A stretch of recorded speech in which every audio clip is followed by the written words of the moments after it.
morning. I will call this September 18th meeting of the 19th. September 19th. The 18th was yesterday when we called it to order. The 19th meeting of the Board of County Commissioners is our regular meeting. This morning we initially have a public hearing and resolution prior to our normal public comment session. On the supplemental budget. So we'll move directly into the supplemental budget. Mr. Mokrahajski, item 1A is a public hearing with an order and resolution 1709-19-01 in the matter of adopting the fiscal year 17-18 supplemental budget number 1, making, reducing, and transferring appropriations. Mr. Mokrahajski and John. Yes, Mr. Chair, I'll turn it over to John Mosby, our budget analyst. Thank you. Thank you, Chair Farr and Commissioners. So this is the first supplemental budget for the 17-18 fiscal year. We have 3 funds changing by more than 10%, so we're required to hold a public hearing. These funds are the Special Revenue Fund, the Intergovernmental Human Services Fund, and the Information Services Fund. A detailed list of changes included in the supplemental budget is in the agenda memo. I'll point out a few of them.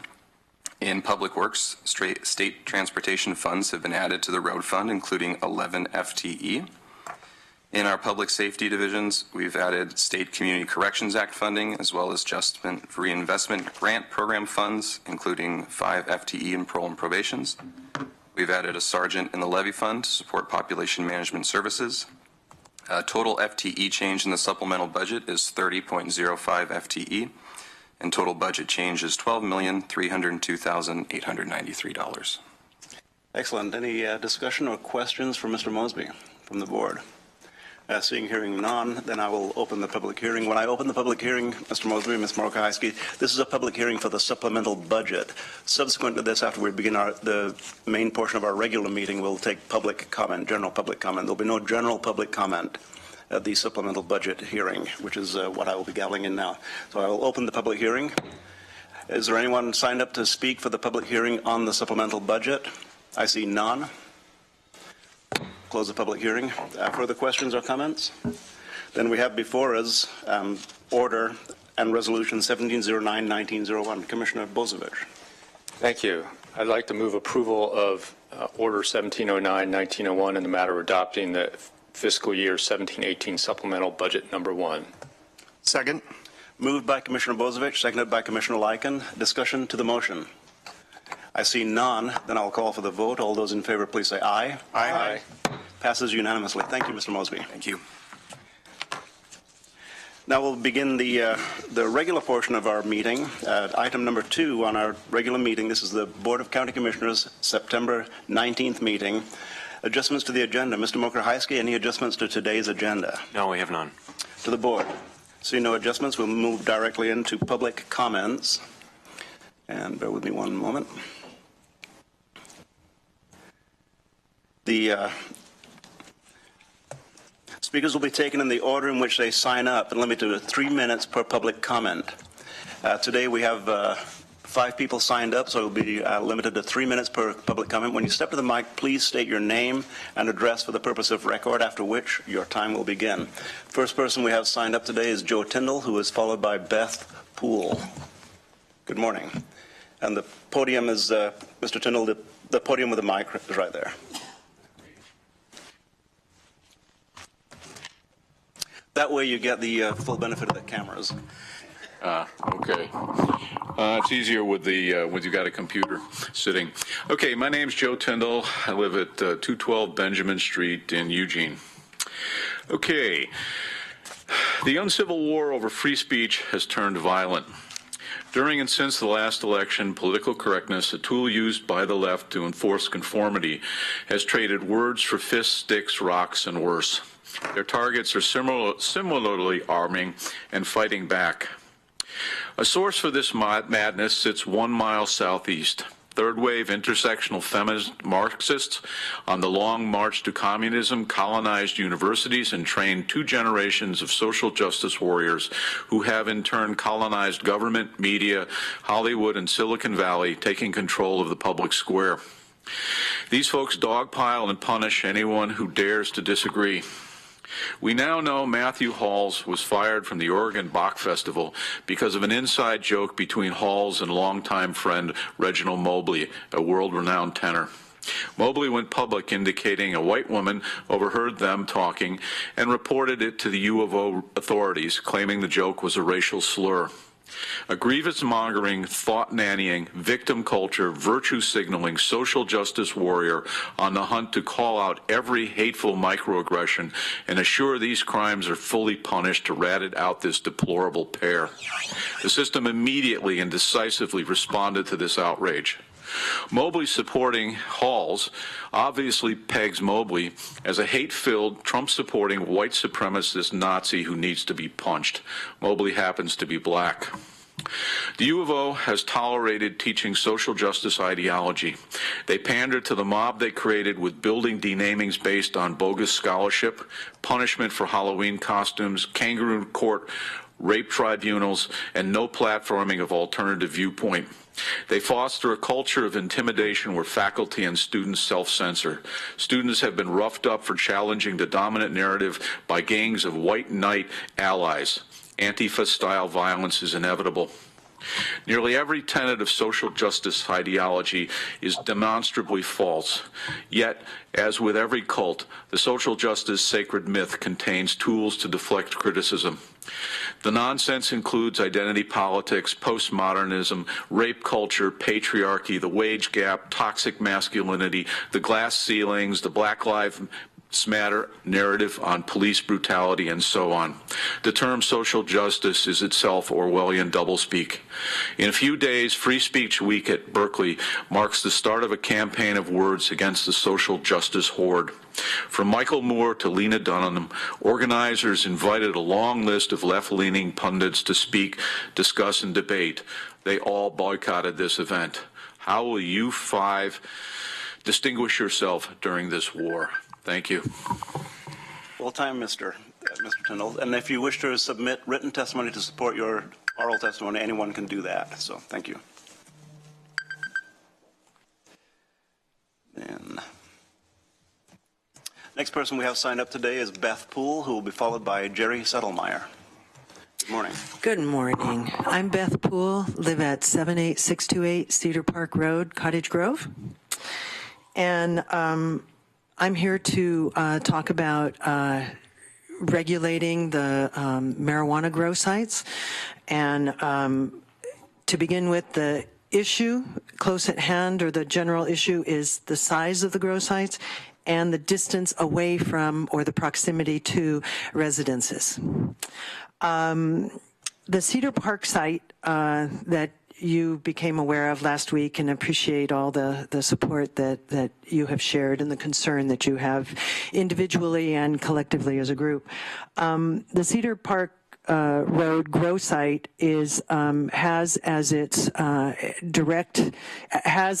model the direct intention to invade and exploit the loose regulations that exist right now throughout the county, the state, and their intention is to go nationwide with this aggressive, arrogant approach to industrial scale marijuana growing.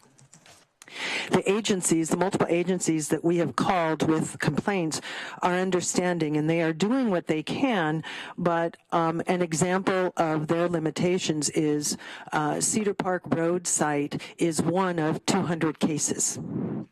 How can any part of a regulatory or enforcing system, how can any part of that system focus on the complaints and accomplish anything? So I am here today to ask that you place an immediate moratorium on permits, marijuana grow site permits, and that will allow time for the agencies to catch up. It'll allow time for review and introspection as to the regulations, and it'll also prevent or limit new site complications from proceeding. I also ask that you specifically prioritize the Cedar Park Road site, not because it's NIMBY, not in my backyard, but it's a model for a NIABI, not in anyone's backyard. And the particular arrogant and intentional exploitation of existing rural loose regulations, that's why this Cedar Park Road site is I'd ask that you prioritize it. Thank you for your time. Thank you, Ms. Poole. Next signed up is Jerry Settlemeyer, followed by Richard Sedlock.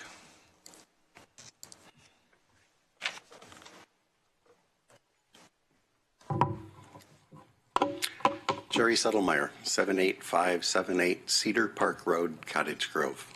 Thank you, gentlemen, and I'm glad we can come back again. The last thing I heard, Chairman Farr, you indicate last week when we were here was something to the effect of appreciating the responsibility that you have for taking care of people in Lane County and exploring what authority you might have to do that. And I do appreciate hearing that. The question I asked myself was, where was I in November of 2014 when this first whole thing got started? And I wasn't paying attention because I lived in a neighborhood that, as I said last week, has 36 homes on it. Now it has less than that homes and one great big huge farm. The land use compatibility statement that has to be signed by Lane County begins the track into getting licenses for these operations. I would request that you have that studied so that I can't figure out how land use compatibility fits that. It may fit that it has some zone that says it's okay, but maybe in fact you can do something about that whole thing, because that doesn't sound like land use compatibility with my neighbors. People have called OLCC because I guess they're in charge, although we're not sure they're in charge. We're not sure anybody's in charge. We're not sure what the rules are, because you can't find anything that says this is today's set of rules. There is danger in our community. There are threats. I'd like to basically paraphrase a phone conversation that one of my neighbors had with an executive of OneGrow. Yeah, him and I got into it today over the phone. He told me and all my neighbors can fuck off and he can do whatever he wants and there's nothing we can do to stop him. Good news though, I'm acquiring another 60 acres next door for another 20 cannabis farms. We're getting some weird neighbors videotaping our property. So we'll have to put up a tarp around the fence, notify law enforcement that are being cased and place it into it being investigated. Didn't want to do that because it won't look quite as good, but our branding with a big sign on the fence might be good for us. Maybe you can get the neighborhood under control so we won't have to do it. My wife and I took some toys up to a young lady, 9-month-old girl. My grandkids were sharing toys. That's right across the road from this grow. We were followed home by a man with a pistol on his hip. Thank you. Thank you, Mr. Settlemeyer. Next is Richard Sedlock, followed by David Iggy. Hi guys, Richard Sedlock, 78628 Cedar Park Road. Thanks for having us again. I spent a lot of the last week learning more than I ever thought I would know about state and county regulation of marijuana. Also some of the history about how things developed. For instance, I looked at the minutes of the November 2015 Planning Commission meeting that recommended to you guys the use of a light touch in marijuana regulation. And we understand it was new, you had to do something because the time was, deadlines were coming. And reasonable people acting reasonably probably could have made it all work. But because of the nature of marijuana or the profits that can be made therein,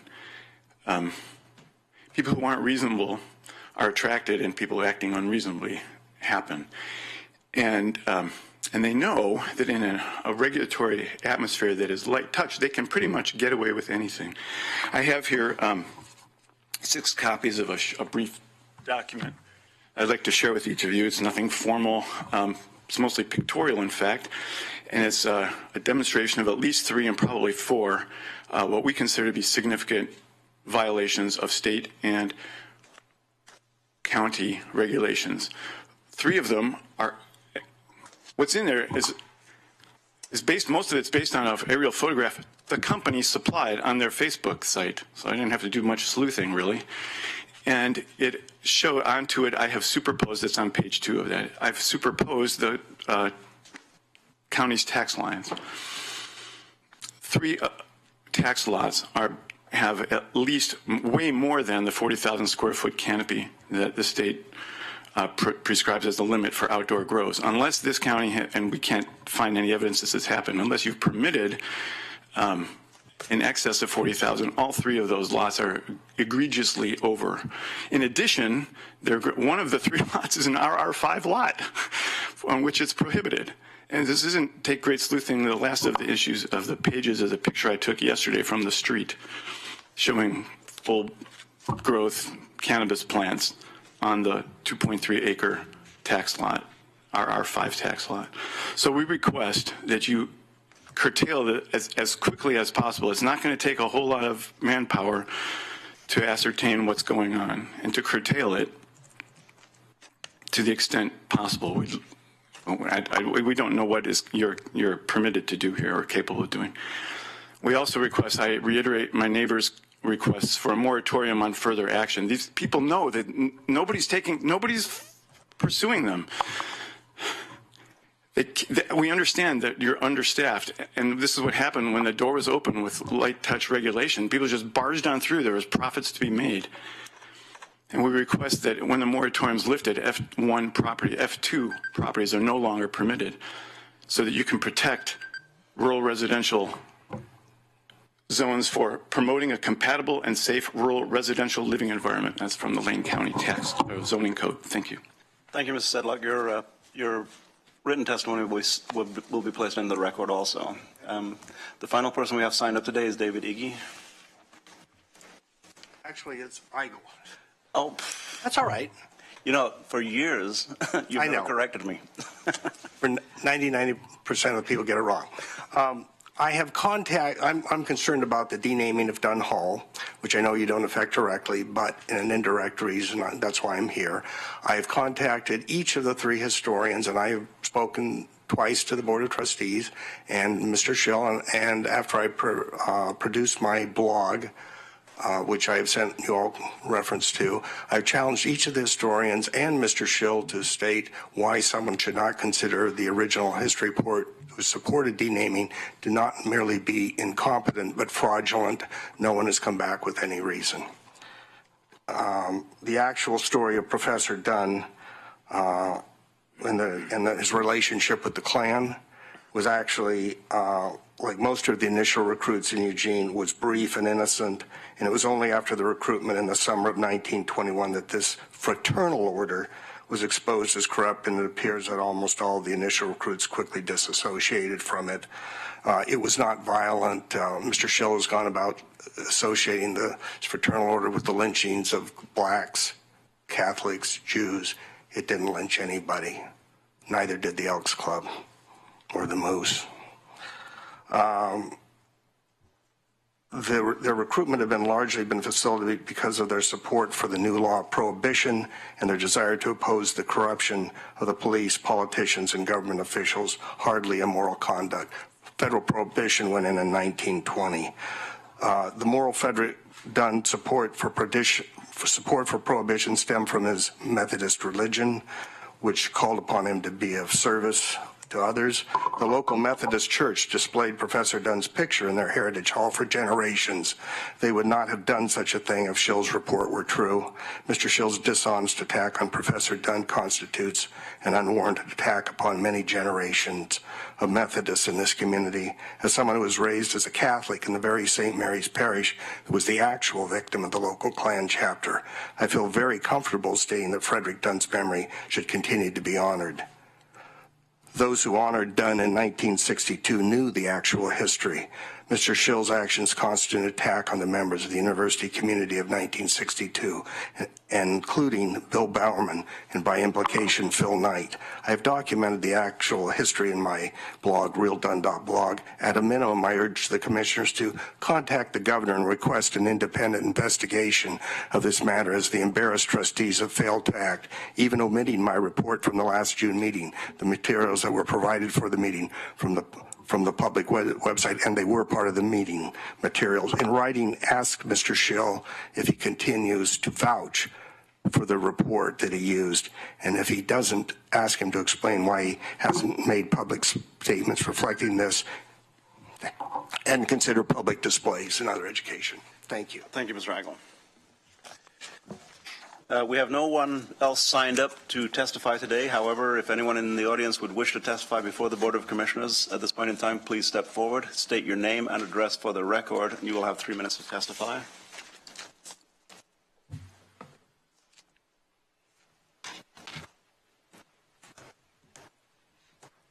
Good morning. Morning.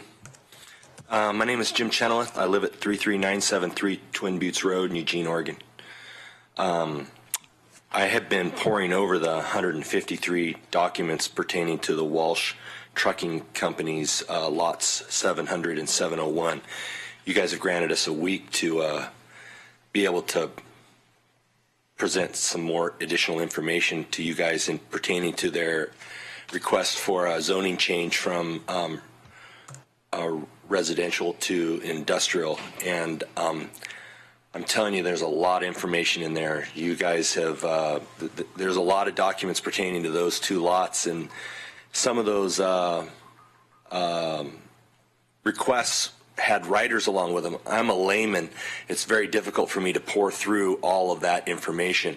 I don't know if there's any way you could grant a request for an extended period of time to try to present more information on that rezoning. We have a small community. There's only 5 houses on that road. I have 4 people that have written letters, including myself, which we will request today. We'll have turned in today by 5 for you guys to overview. But it's a lot of information on that. Thank you, Mr. Chenoweth. Thank you. Mr. Chenoweth is the last person signed up today. Would anyone else wish to testify before the board? Seeing none, I'll close the public comment period. And a question for you, Mr. Dingle, since you're there. That was testimony to an item which is on the for which the record is open. So that is admissible testimony that we just heard. Is regarding a land use item which isn't your direct wheelhouse. Okay. Thank you very much. Thanks. So we will have an answer regarding the validity of that testimony for consideration. I'm presuming that since the record is open, it will be valid testimony. So, very good.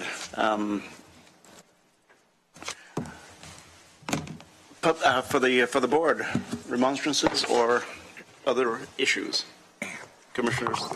Thank you very much, Mr. Chair, and thank you to everyone who came today. I'm not going to try to respond to all of the issues that were raised, but I do want to mention that I do think that the threats to freedom of expression are real in this country right now, and that we need to make sure that we protect the right of everyone to express their point of view. I think it's a good custom that the board has here and has for many years to allow the public to come in and give their point of view. I think that attempts to shut down expression, shut down dialogue over public issues is unfortunate. I think it's something we ought to make sure we stand up and defend. It is often difficult to defend the speech of people that you don't agree with. You know, that's a hard thing to do, but I think that government and elected officials have a responsibility to listen to everyone and make sure that everybody has their opportunity to give their speech rights. You know, the federal Constitution in the First Amendment gives people the right to the freedom of press and the freedom of speech. And the Oregon Constitution has that same press and speech right, but it also has something else. It's called the Expression Clause, and somehow that is a broader idea that you can express yourself, not just say things and buy newspaper or buy a website now to give your freedom of speech and freedom of press. So to me, this is really important. I find that these efforts to shut down points of view that maybe the dominant society of whatever society it is in doesn't like. I think that's bad. I think that we have a strong view that political expression in particular is something that we don't want to suppress. I was recently with a friend of mine friend of mine from Germany. You know, in Germany, they have a very strong view that you cannot display or even talk about Nazi symbology, because they've had such a horrible history of what the Nazis did to the world and to the German people, that they don't allow any Nazi propaganda. They don't allow any Nazi symbols. When you go through their customs, you see the Nazi symbols and you're told you cannot bring this into the country, you cannot talk about it, you cannot express it. And I remember arguing with my friend, who's a really bright guy and a wonderful person, and saying, you know, that is just something we wouldn't tolerate in the United States. That even though I don't like the Nazis, I don't like what they did, I think it's horrible what they did, and I think that most every American does, at least they should. In my view, but we would still tolerate that. We still tolerate it. And it's offensive to me. It's offensive to most Americans. But I'll tell you, I think it's a better rule because what you see now in Germany is the rise of neo-Nazism, and part of their anger is over the fact that they can't even discuss and express their own opinions. And we dissipate that by letting people. In fact, in Oregon, we let you start your own law. If you want to start a law, you can go out and start a law. You can start a law under Lane County's charter if you want to change a law that we operate on. So my point is that these are important times for us to defend the right of everyone to express themselves and have the freedom of press and the freedom of speech. And I know each of you came with different ideas of what you want us to do and what we may or may not have the power to do. But I just want to make a point that I think this is a good process we have to allow the public. And, at times our friends at the cable TV company that broadcasts our meetings, we've had up to 30,000 people watch these meetings. So even though there's just a few people here now, keep in mind that your words are going out to a larger group of people. So you're communicating with more than just the Board of Commissioners. You're communicating with a broader community. Thank you. Thank you, Commissioner Sorensen, and a personal thank you for your long history of defending the First Amendment and free speech. Were there remonstrances or other issues? Seeing none, I will just state that yesterday the Shelter and Supportive Housing Development Subcommittee of the Poverty and Homelessness Board had a meeting, pretty substantive meeting, discussing the coordination of efforts surrounding response to homelessness and response to the housing crisis that the entire state is engulfed in. We'll hear more as we move down the road. The committee is composed of interjurisdictionally, as well as nonprofits are on the voting portion of the committee. And beyond that, we attracted a fairly large audience yesterday in room 258 over in HSC, over in our Charlton building. So, Mr. Mulcahy, the discussion is ongoing. The coordination between Lane County and the cities in Lane County is ongoing and developing as we speak. So, thank you very much for your participation and your support of the committee's work. So that will close our public comment session, and we'll move along to emergency business. Mr. Mulcahy, any emergency business this morning? No, we have none today. To the board, any emergency business? I see none. We'll move along to our consent calendar. We have before us a consent calendar. All items listed are considered to be routine by the Board of Commissioners and will be enacted by a single motion. Do I have a motion? Commissioner Bozevich. So I'll move approval of the September 19th, 2017 consent calendar. Second. Moved by Commissioner Bozievich, seconded by Commissioner Lycan. Discussion to the motion. I see none. I'll call for the vote. All those in favor, please say aye. Aye. Passes unanimously. Item 7 is County Council. Mr. Dingle, welcome. Morning, Chair Farr and members of the board. I thought before I got into the item that regarding the excise tax that I would briefly respond. Ms. Jones asked me to update the board on some requests that were made, and they seem timely in light of a lot of the comments that you heard today in public comment. Chair Farr, you asked staff to look in what the county's authority is surrounding the legalized marijuana. Some of the issues were drones, use of firearms, and some other issues. Commissioner Bozievich added funding, how we'd pay for this issue, and then Commissioner Lycan asked about issues related to wells drying up. The board had previously, had given an assignment, and what I intended to do was loop these issues into it. It was generally, so broadly speaking, it was to come back and report to the board about this board's authority to regulate various aspects of these marijuana grows. And I know that on some individual commissioners, I know I've sent Commissioner Lycan, I think he's asked a couple of questions, and I've sent him the Jackson County LUBA opinion. Suffice it to say at this point, there's some things that haven't changed with legalized marijuana, and that would be, for example, the criminal laws. And so you heard people that have testified about various issues surrounding firearms and threats. Obviously, if the conduct involved rises to the level of criminal behavior, they're still subject to criminal prosecution for those crimes. What's extremely complicated about this area is, quite frankly, I don't think the voters thought through what they were doing, but the people who were proponents of this were very shrewd. They're businessmen and business people.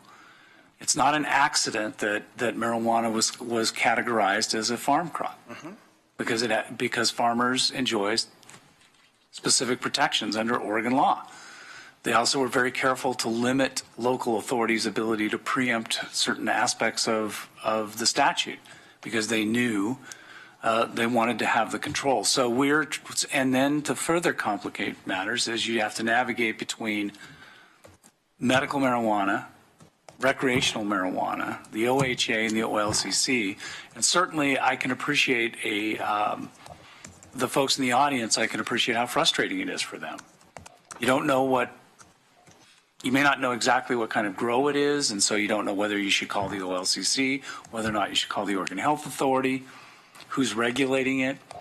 And so we're going to come back to the board, I believe Ms. McKinney and I are going to come back on October 31st, and we'll address all of these issues and outline what the board's options are. But I did want, and I understand there's a number of people that have expressed concern in the audience today, and I wanted them to understand the board is constrained in certain respects by state law in this regard. They're just, for example, if someone is growing marijuana on an EFU piece of ground, this board can't pass an ordinance that prohibits it. It's a matter of state law. So, but hopefully we'll come up with some solutions. There are certainly some things with certain kinds of grows that the board can certainly regulate, I think, and we'll present those options to the board on October 31st. Thank you, Mr. Dingle. Any questions or comments? Commissioner Lycan. Thank you, Mr. Chair. And Mr. Dingle, I appreciate that, the way you've really, in a sense, formed that, some of those answers to us, because as we hear, and there's no doubt, for me personally, I'm very sensitive to what these folks are talking about, and especially when you hear somebody asking us to put forth a moratorium. Well, first of all, you really can't. And until the legislature takes this and changes portions of the law that will allow that, you really can't. And this is so far removed from developing property, where years ago, in what is now Mountain Gate, that was referred to as Potato Hill in Springfield, and the first developer who began really developing that property, was well known in the building of roads and excavations, and but also had a logging portion of their company. And while they were deeming the clearing of on top of Potato Hills fire suppression, it was clearly logging. And it was interesting because the city can then provide a cease and desist order. I don't see how, as a county, we can even go down that road, especially the way the laws are written right now. And so that's why I appreciate you really, in a sense, answering those questions, because we really are stuck. And from a county point of view, and you're absolutely correct. In fact, that was the big debate and argument, was when the piece was written to refer to or put out to the voters. I mean, there were so many of us asking for the legislature, you need to step in and take control of this and write the law that's going to be referred to the voters so that it has more strength in it. And instead, the old kicking the can down the road and allowed citizens to write it, and this is what we have today. So there's so many areas that need to be corrected, but I want to say thank you very much for your response on that. And frankly, at AOC, I got to tell you, we're fortunate to have somebody like Rob Bovet, who understands this issue as well as anybody I think I have ever met. And we're very fortunate to have him representing all the counties in the state as our legal at AOC, who really has been so involved in trying to get the legislature to add pieces to this so that it does allow local governments in particular to have more in it. I don't want to use the word control, but for lack of a better word, control of the issue. And right now we don't. And so I want to say thank you for your response. And if I could follow up on that, Commissioner Lyken, yeah, that's true. And actually, in the last session, the legislature did grant some limited authority to local governments to regulate medical grows, I think it's important for the folks in the audience to understand what they're seeing the end result of it. But as you mentioned, watching. And I know Commissioner Bozevich is active in this too, watching the back and forth from Mr. Bovet when these marijuana bills come out, it's almost impossible to follow. I mean, there are just so many different groups, and I think he refers to it as the marijuana Christmas tree bill, where they just jam all these different things into it. They're pages and pages long, and everybody has their little niche and section carved out. It gets extremely, extremely complicated. Thank you. Thank you, Commissioner Lyken. A can of worms, isn't it?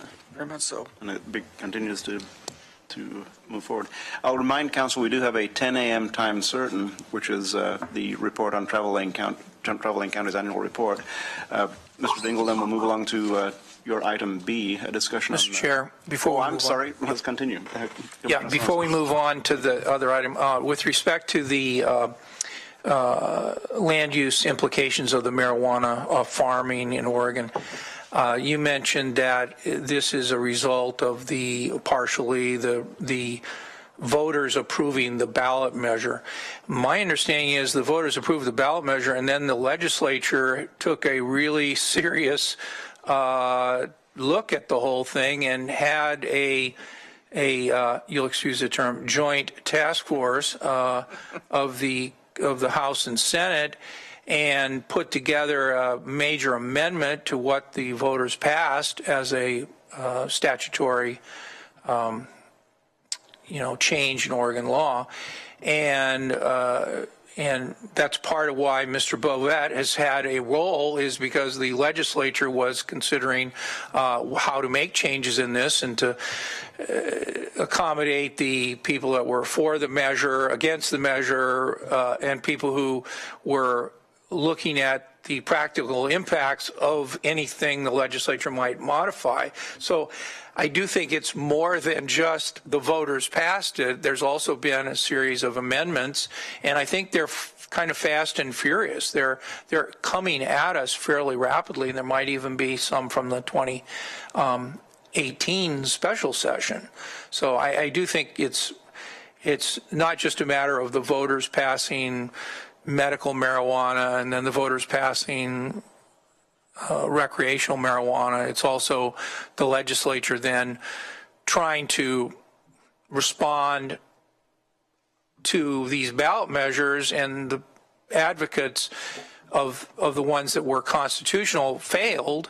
So the ballot measures that had a statutory process so that the legislature could fix it or improve it or change it or gut it or revise it or modify it, or we can just use our own version of the current summary.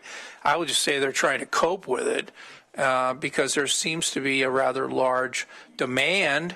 And you're right, there seems to be a lot of money behind the whole thing, but there's also legitimate conflicts that have been tolerated with regard to commercial agriculture up till now. But now, it's becoming more and more of a difficult problem for the people that live nearby, and it's hard to separate the legitimate law enforcement issues and public safety issues from people that just don't like the marijuana farming and they want to try to do what they can to stop it.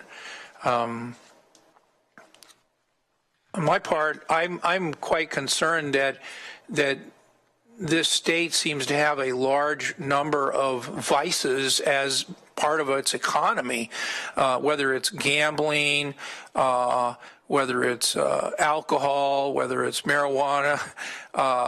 We seem to have a large portion of our economy that revolves around things that maybe my mother would call, don't do those things, or if you do them in moderation. And I just feel like we're, on a societal level, we just haven't come to grips with this. I mean, you fly into the Eugene Airport and you're confronted with sort of the reality of the large number of marijuana grows and billboards up and down 99 about marijuana, and it's to me, it's something to be societally, we should be concerned about it. Thank you, Commissioner Sorensen. Further discussion? We'll move along then. Once again, I'll remind everyone that we do have a 10 o'clock time certain, and some of our participants are gathering in the audience already for the 10 o'clock time certain. We do have the next item, Mr. Dingle, is the construction excise tax. This is planned for 30 minutes. We may find ourselves splitting this if we need more time. I can do whatever I'm fine with that, and maybe it may not take 30 minutes because of the memorandum that I prepared, or the board memo. This is in response to a request by Commissioner Sorensen about researching the history and the details around the authority to local governments to impose a construction excise tax, and he mentioned a number of different cities. Mr. Dingle, if I may, we also have Ms. Moody and Petra Schwetz are listed, but I see Petra's not here, so Ms. Moody, if you'd like to join us at the panel table. And Tim, would you like to join us at the panel table? Not necessary. Okay, very good. Thank you, Mr. Dingle. Thank you, Chair Farr. And so basically, I think this board's aware that there's been resistance by the construction industry to imposing, and there's actually was a moratorium in the state law preempted local governments from imposing additional taxes on or fees on new construction. And the legislature, with Senate Bill 1533, changed that and allowed local governments to adopt up to a 1% tax on residential and no limit on commercial construction, with the specific idea that it would, and I set it out on page 2 and 3 of my board memo, to allow the counties to raise money for affordable housing, and it can be achieved in a number of different ways. You can see that there's it can either be by zoning rules or by offering incentives. One of the things I think that held things up is that when this was initially presented at the legislative committee here in the county, there was a misunderstanding about how the amount of money that it would raise, and it was initially thought that it would be a tax on the value of the permits. So when Ms. Moody first sent out the request to our LMD division to ask how much money would they estimate this would cost, we came back with a very low number, like $15,000 or something. And so that went out, and I think the legislative committee essentially looked at it and sort of did a weighing thing and said, gee, adopt an ordinance for this, and it really only is going to raise $15,000. There's really not going to be that much of an impact. Well, when the assignment came to me and Ms. Moody, we started looking at some of the other jurisdictions that had adopted it, and they were raising considerably more money than that. And so what we realized when we went back and looked at the statute is the tax is based upon the value of the property that's constructed, not the value of the permit. So now you can see how it gets into a significant amount of money. And when we sent it to the Land Management Division and asked them for an estimate on how much money it would have raised last fiscal year had the board adopted the full 1% for residential, and I believe they also did it for 1% on commercial property. I'm not 100% sure of that. But it came out to $845,000 and a little bit more. So it is a significant amount of money. But it would, of course, require the board to adopt an ordinance. We all know the ordinances around tax measures. They can't have an emergency clause. I think it would be relatively, it would not be that tough of a process because we do have, as Commissioner Sorensen noted, there were some other jurisdictions that he referenced that had already adopted it. So I can certainly talk to my colleagues and get those and use those as a model. I did send out on the County Council listserv, and the ones that were listed by Commissioner Sorensen were the only ones that have done it so far. And there were a couple others that were, there was some discussion around it, but it hadn't moved forward past that position. So that's really all I have as an introduction, unless the board has some specific questions. I actually think the memo is pretty comprehensive about what you can do and how it works. It is a pretty complicated statute. That's why I attached 1533 so you can read it for yourself. But essentially it's a combination. You can either do it by zoning or you can do it by incentives. Thank you, Mr. Dingle. I'd like to point out for anyone watching on the webcast, if you go to today's agenda, click on View Material, you'll get a full copy of the enrolled Senate Bill 1533 and the agenda cover memo. Ms. Moody, anything you'd need to add? I do not have anything to add. Very good. Questions or comments from the board?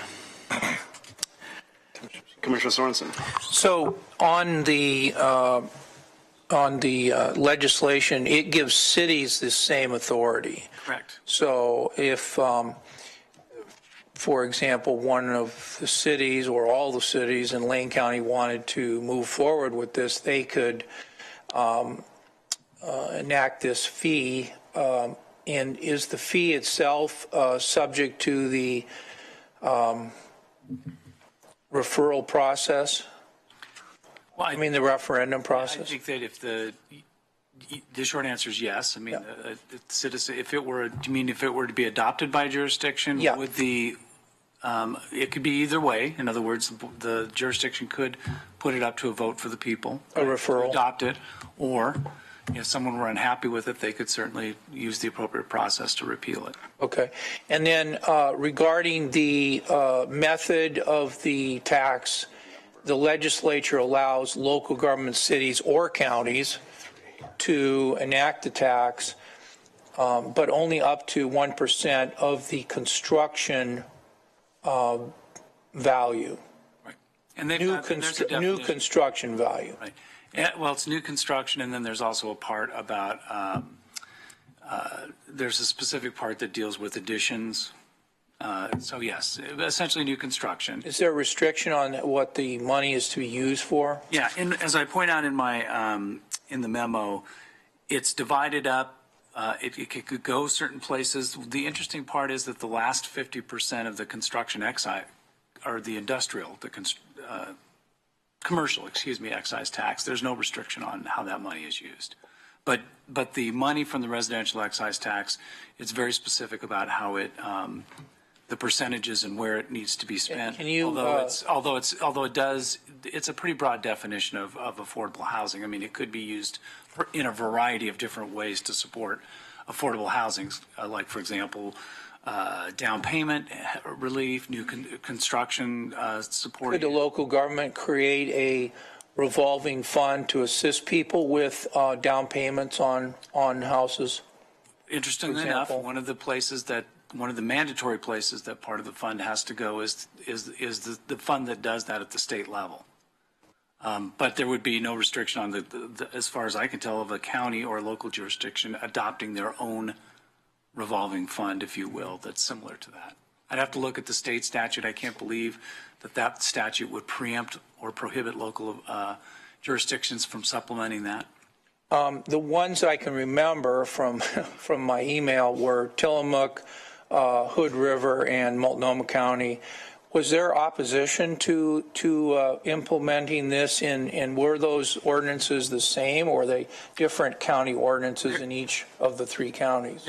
They're slightly different, and Bend is another one, and Bend chose to adopt City of Bend or Deschutes County? City of Bend. And they adopted a 0.3%, so they did less than a third of what they could have done approximately. Yeah.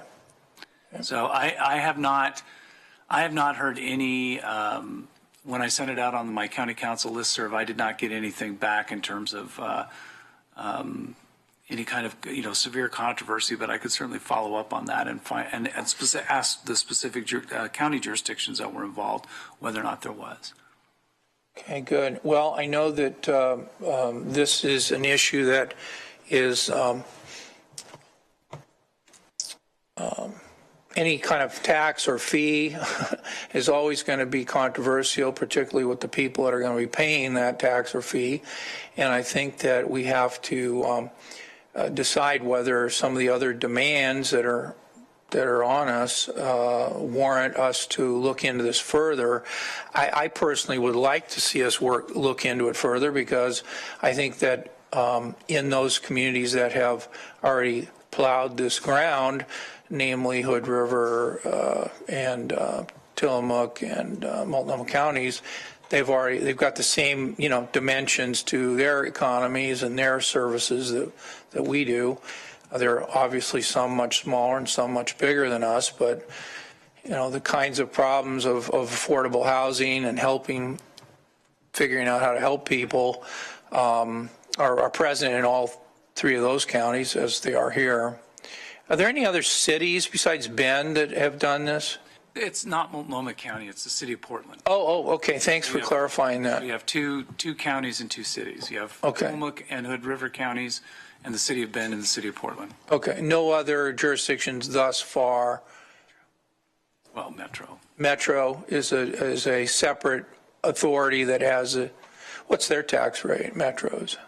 0.12%. Both Metro and City of Bend were prior to the moratorium. Theirs are back from 2006. I see. Okay. Good. All right. Thank you very much.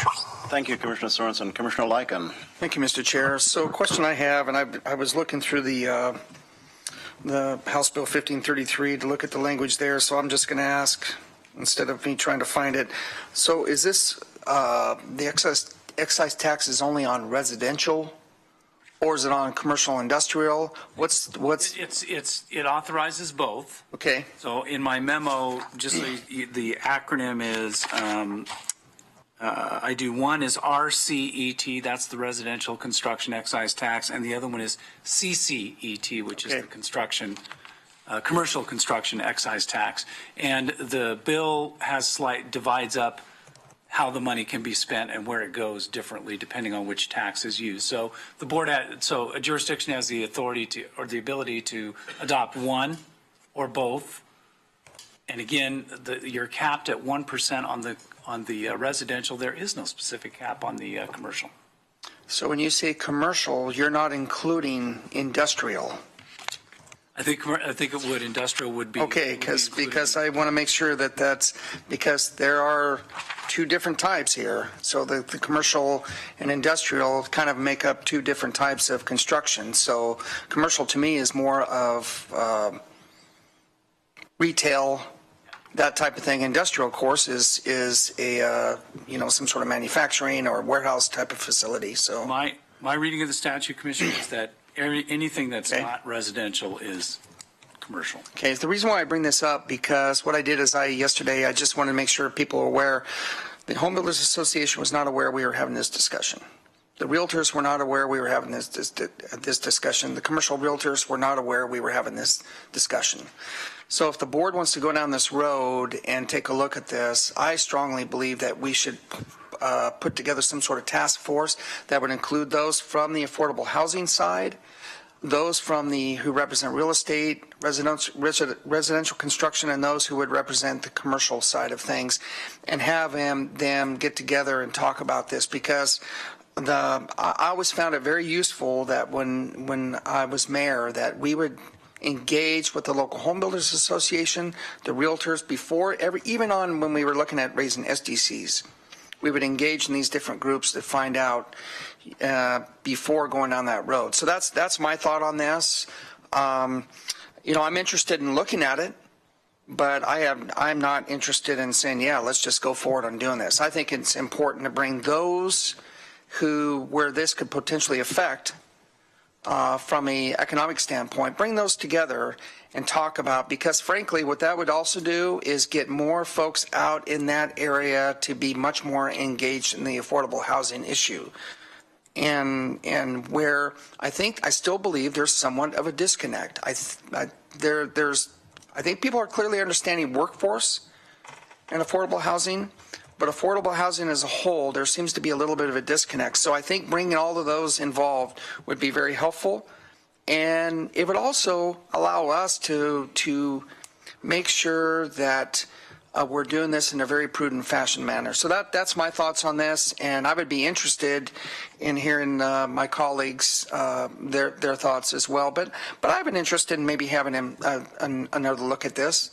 But I think it's going to take a true partnership to make this work. Thank you, Mr. Chair. One of the first alternative in the memo is to continue the discussion and schedule a work session, which would provide the opportunity for additional input. And thank you, Ms. Dingle. Thank you, Commissioner Lyken. I think that's a good suggestion that we do continue the discussion, and perhaps when we get to the agenda team requests, we'll include that later on the agenda. I've overheard discussion at a lot of different levels on Senate Bill 1533, so it is appropriate that we have a broader discussion surrounding that. Thank you, Commissioner Sorensen, for bringing it forward. We do have a 10 o'clock time certain coming up in a couple of minutes. Commissioner Bozievich? So I'll be real quick. Noting the Register Guard's article this morning that we hit an all-time high in the median house price in Lane County at $313,000.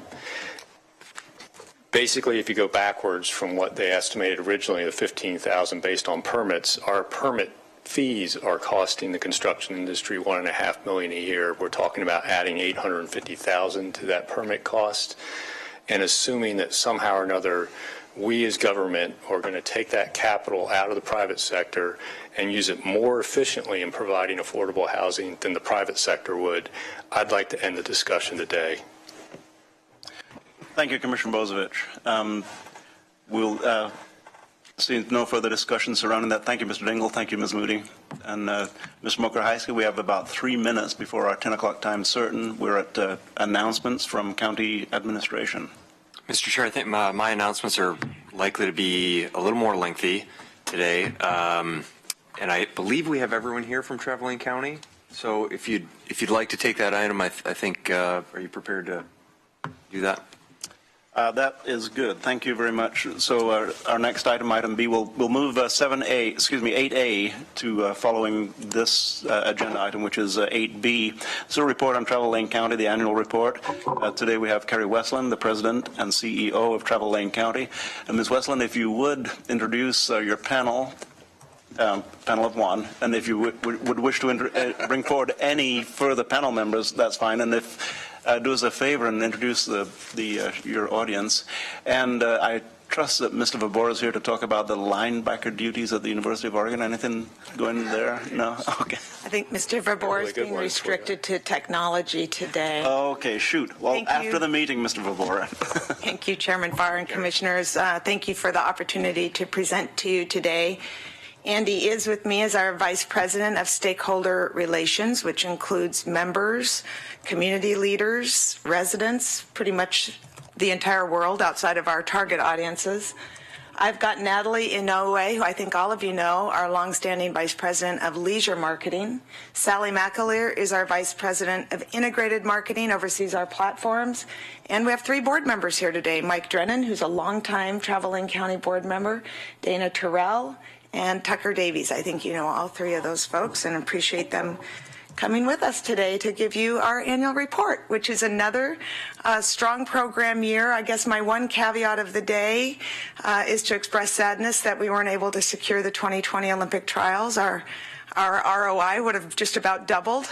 Those are extremely lucrative events, and I guess that's why I just raise it, just to remind us how precious each and every one of those major track events are. That would have been another $37 million, and so we'll go back to bat and hope to bring it home in 2024. I don't think it's going to elude us too many rounds, but that's sort of the state of that.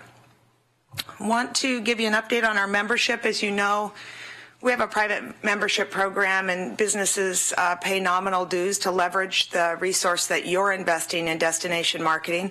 So we're building out kind of a cooperative marketing platform comprised of the public money that you invest and private dues. We have 607 members spread throughout the county, and page 2 of your report kind of gives you a breakdown by locale as to how many businesses are paying dues into our program. We've got our mission there for you, our brand promise, just to give you orientation as to all of those things that stand as platforms underneath our work.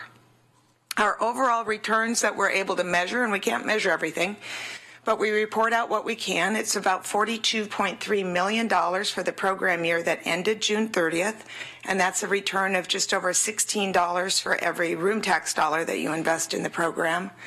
We also get some third-party metrics that measure the overall industry, so not only the portion that we're helping to drive, but all of that other activity that takes place. And visitors who came into the county in 2016 spent over $672 million. That's direct spending. That's not multipliers. That's not rolling those dollars over. That's first-time money into the county economy, and industry earnings are up over $500 million now with 10,620 jobs. And as you may be aware, we had all-time record transient room tax collections at $11.6 million for the program year.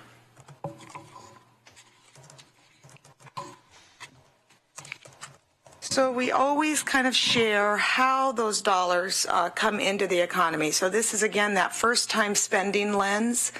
The hotel sector that we always think of as the big winner, and that's the sector of the industry that's collecting and remitting transient room tax that funds our work. They get about 20%, just almost 21% of those first-time visitor expenditures. Retail, about 15%. Arts, entertainment, and recreation are lumped together at 13%.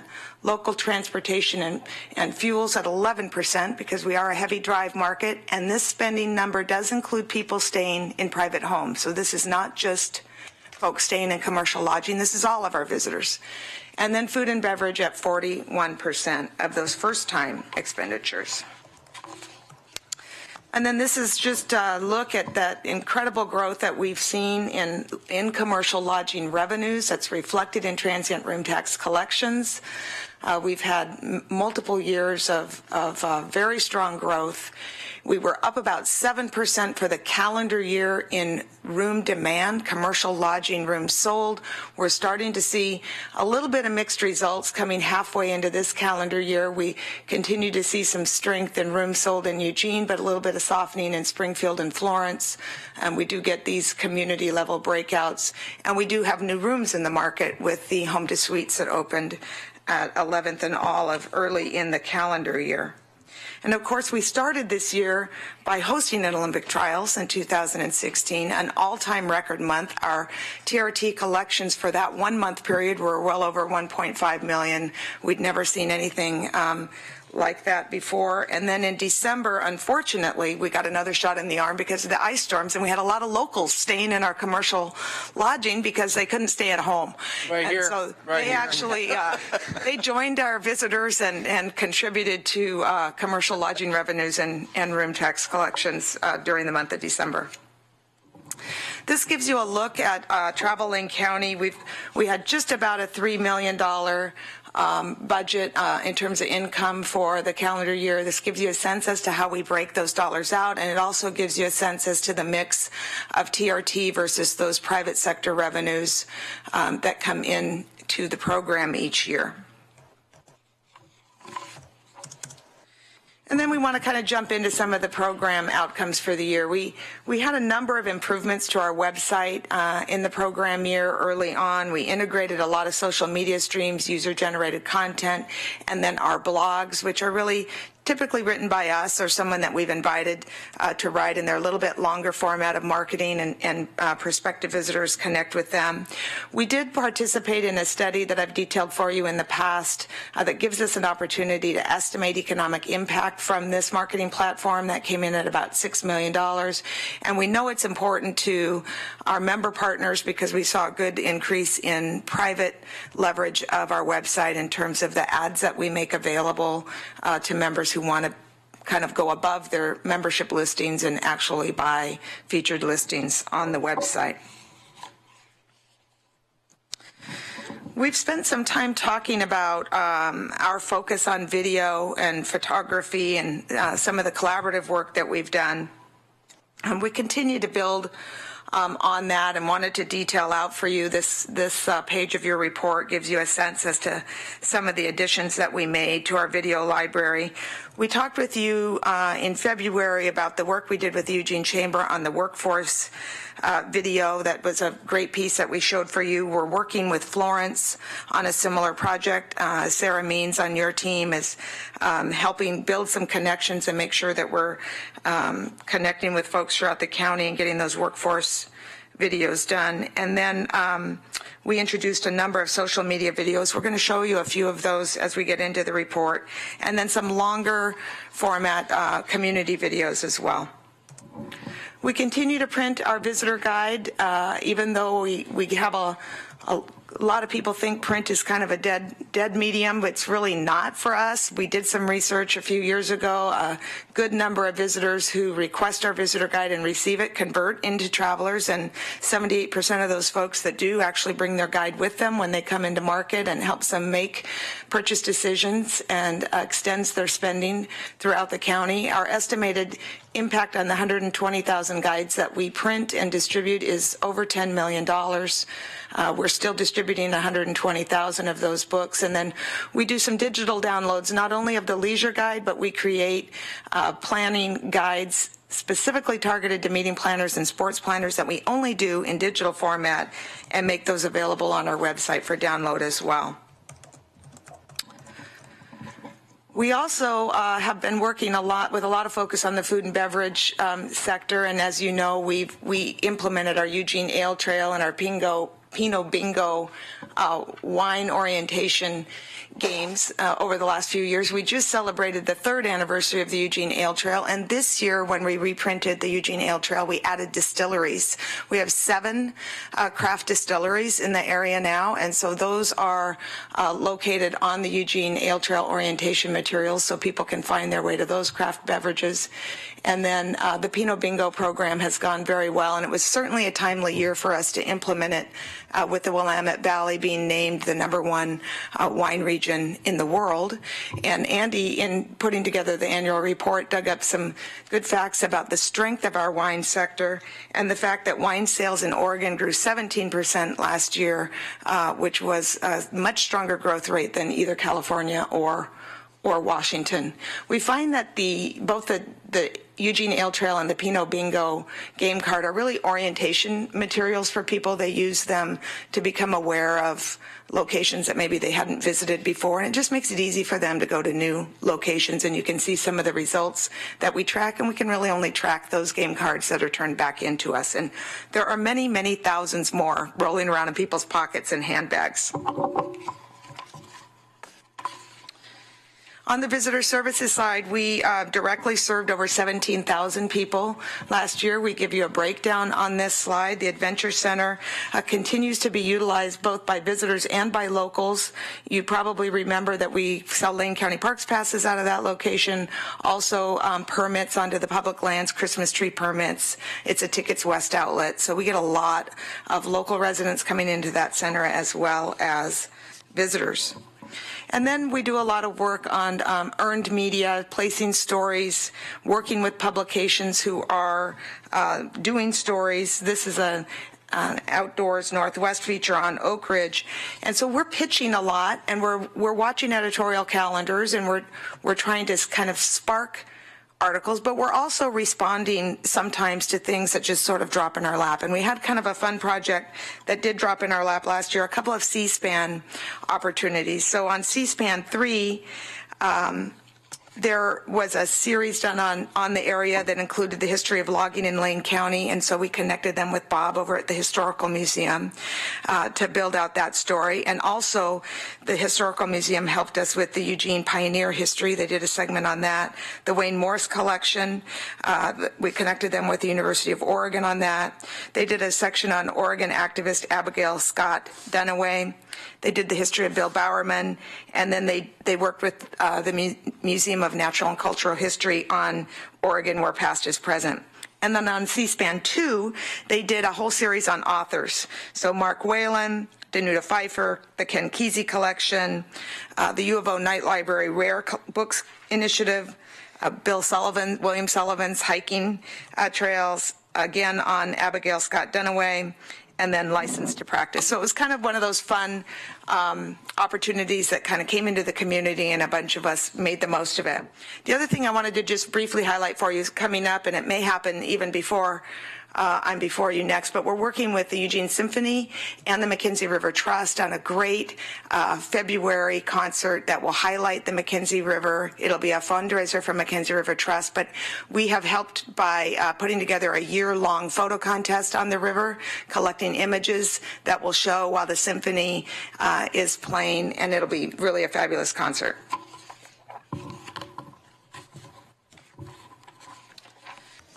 So our social media platform continues to be very important. We're all aware of the power of social media, for good or for bad. We use it for good.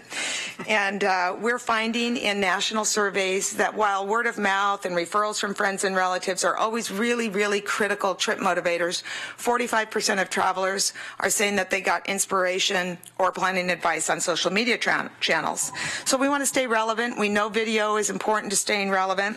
And so what we did this year under Sally's leadership is we started to pulse out very short videos on some of our events. And what we find is if we do that in a pretty short trip planning horizon, we can spur travel within an 8 to 10 day period around events. So we just brought a few examples of those so you can get a look at that work.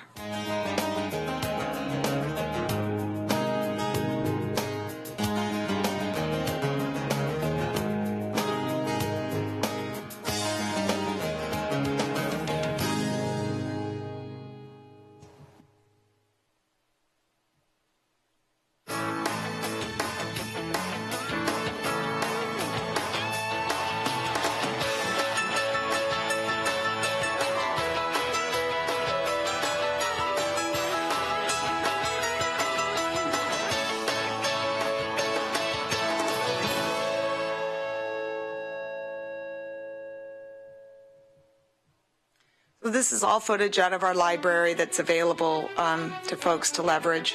And we're just pulsing it out, putting these short segments together through our social media channels in advance of each of these events, just to make sure people are aware of them, try and spur some last minute traffic so people aren't hearing about them after they're over, they're actually hearing about them before they take place.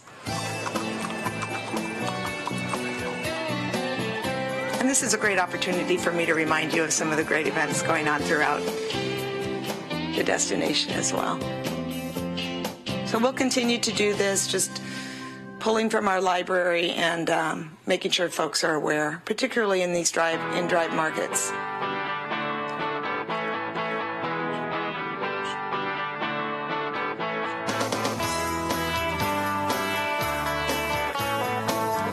One of our adventure specialists is from up the Mackenzie River. His name's Michael Sherman. You see his photography credits in the Register Guard sometimes now too, but he's sort of our in-house producer of these short vignettes. He's been doing a really great job for us. His dad's affiliated with the Mackenzie Track upriver, so he's Jeff Sherman's son. So as we're looking at our target markets, and leisure being a major focus of our work because it sort of sets the brand platform for the other two segments as well, our GO campaign did win an award in the fall, the Outstanding Achievement Award from DMA West. And we've continued to really leverage this. We have it playing pretty heavily in the Portland area on transit, and we added to those first 4 communities that we had. We added Junction City, Eugene, and Springfield this year. We shifted a little bit. We were on a Pandora radio platform, and we went to Oregon Public Broadcasting's digital platform, which has been very successful for us, and we shifted from cable television to digital ads. We've had, as this indicates, over 150 million impressions from this overall campaign with a solid click-through rate, and we want to show you, because you have seen the first 4, we want to show you these last 3 that we added this year. You know you need a getaway when your running shoes are dustier than the books on your shelf. It's time. Go Eugene, where the trails are uncrowded, the performing arts unbounded, and the eateries uncommon.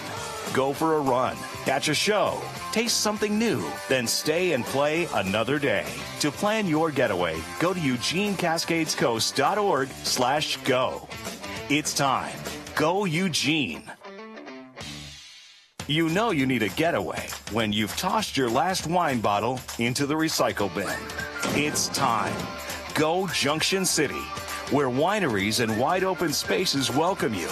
It's where agriculture is the culture, and small town events make you feel right at home. Taste wine, visit farm stands, then stay and play another day. To plan your getaway, go to EugeneCascadesCoast.org/go. It's time. Go Junction City. You know you need a getaway when your to-do list is longer than your last ride along the river. It's time.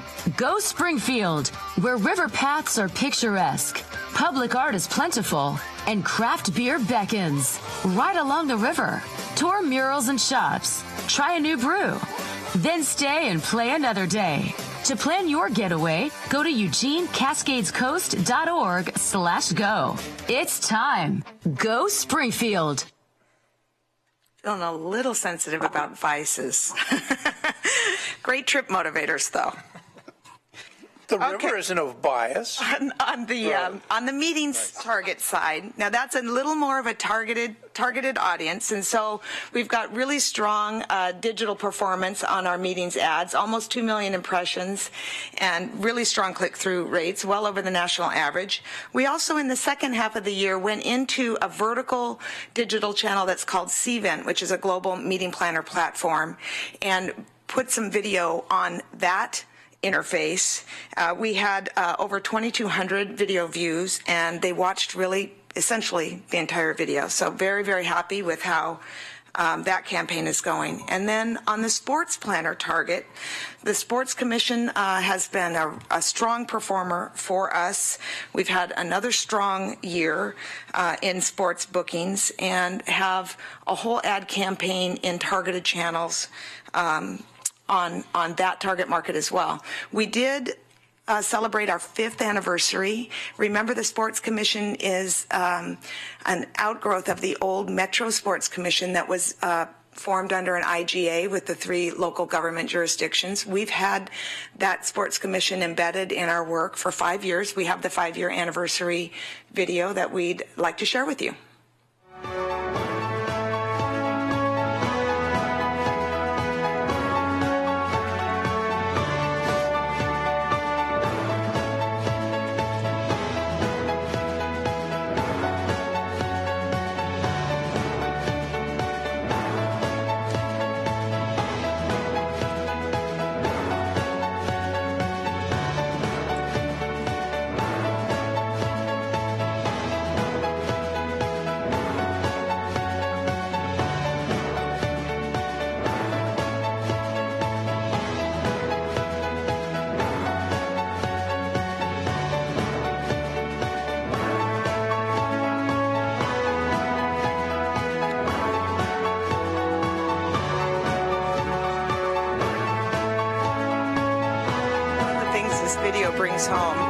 addition to how many people collaborate with us on the Sports Commission and how much passion it instills, is how diverse our sporting events are.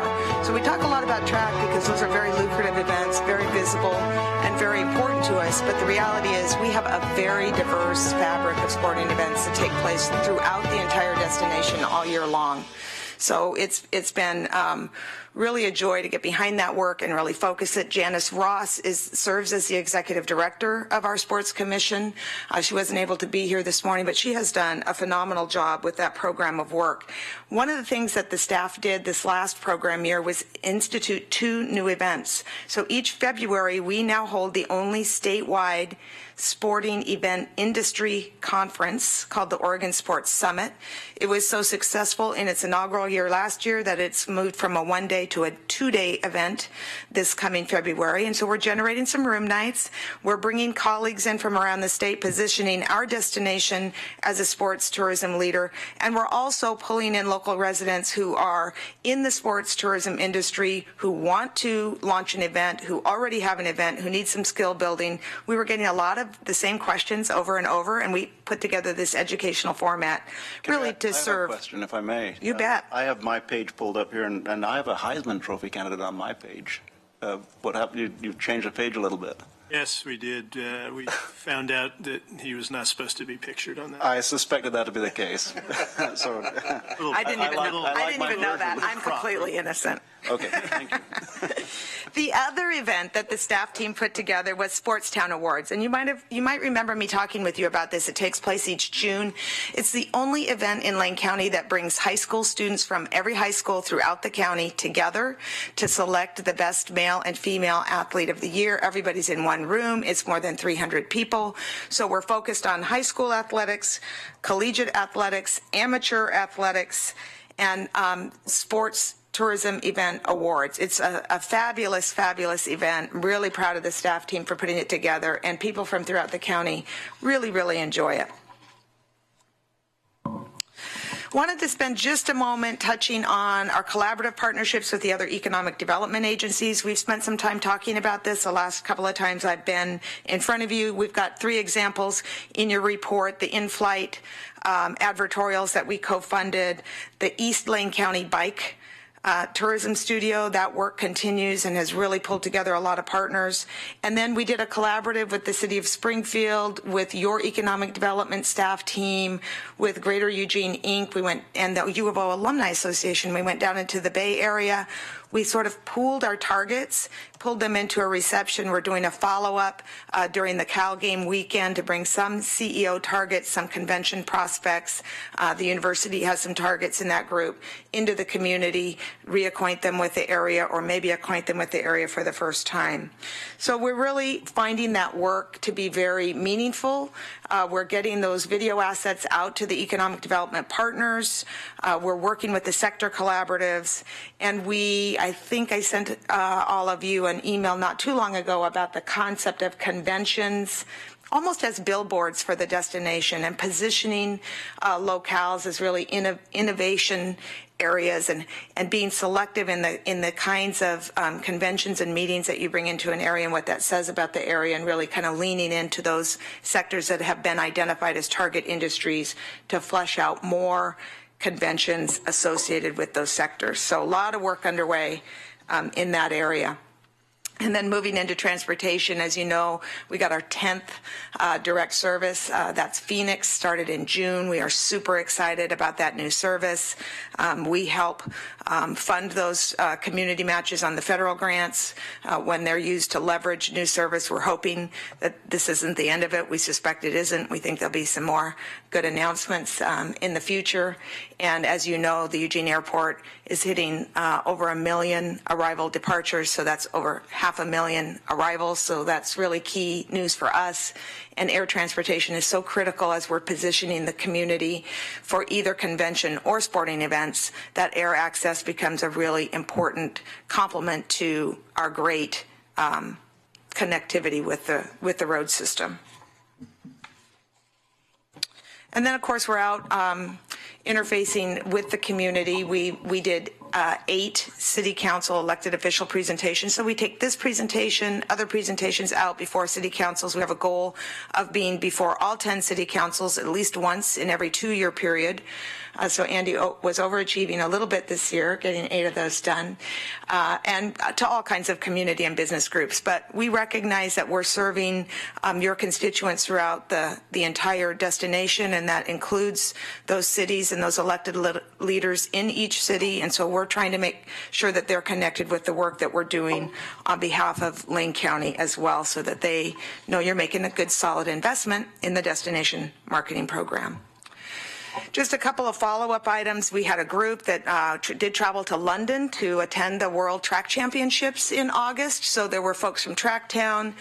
Janice and I sort of overlapped and made sure the event was covered from our end. And then Travel Oregon had several people in London, as well as the governor's office. We learned a lot. We've already come together for one debrief session to identify key things to keep an eye on as we move forward into more and more planning for 2021. Really excited about all the new hotel product. You know, the Hyatt Place just opened at Oakway. We still have an Even Hotel to open before the end of the year. That's the one near Slocum. We'll see that Fairfield Suites in Glenwood open before the end of the calendar year. The Holiday Inn Express on Franklin added 34 rooms. A lot of rooms coming into the market, almost 500 rooms if you go back to the opening of the Home to Suites. So that is 169,000 room nights coming into our supply plant. So I'm really excited and really leaning in. We have a renewed sense of urgency. There's a lot of product to fill to keep rates strong and keep everybody moving forward and make sure those new businesses get off to a successful start while all of our existing businesses hold on to all their customers. So there's really a lot of work to do on our part over these next months to make sure all that product comes online in a healthy way. I wanted to just touch briefly on the grant agreement so that you know we're tracking all the elements of the grant agreement that was launched last year.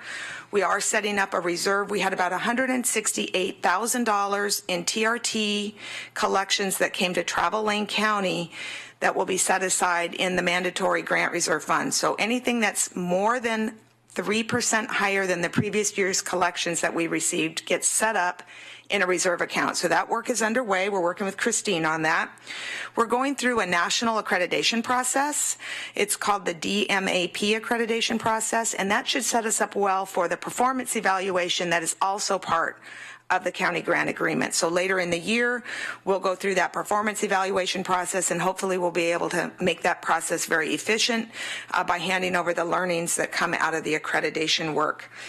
We do have Richard Boyles representing our board on your Lane County staff review team so that we're in alignment as we move forward to select a contractor to come in and do that third-party performance evaluation, and we have set aside funds to fund that work.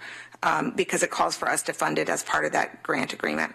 And then the last item in my cover letter to you, the last item that the grant agreement calls for is for us to formally request a one-year extension to our grant each year when we come before you to give you this annual report. So in the cover letter, we did make that request that you consider a one-year extension to the existing county grant that would take it from 2 remaining years to 3 remaining years. So we have a maximum of 3 years at any one point in time, and this is the time for us to make that formal request to you. So I'm happy to answer any questions you may have for me. Thank you, Carrie. What a great presentation. When we originally looked at this agenda item, we had you for 5 minutes. Oh, that's not true. So we bumped it to 45, and I said, well, since it's the last agenda item of the morning, it could go on a little bit longer. And it wouldn't be fair for me to take the mic and talk about the attributes that I view of Travel Lane County. So I'm going to ask the rest of the board to respond to your presentation, and just state that also I see that Robert Kanaga joined after the meeting began. And JB. And JB. I see JB from in at the 5th in the back also. So thank you very much for being here today. And to the board, questions, comments for Ms. Westland. Commissioner Lyken. Thank you, Mr. Chair. And first of all, I just want to say that it's great that Tucker Davies can finally show up to something. So I'm just kidding. He shows up to everything. So I think Tucker and I have known each other longer than I've known my wife. So that's a scary thought right there. So.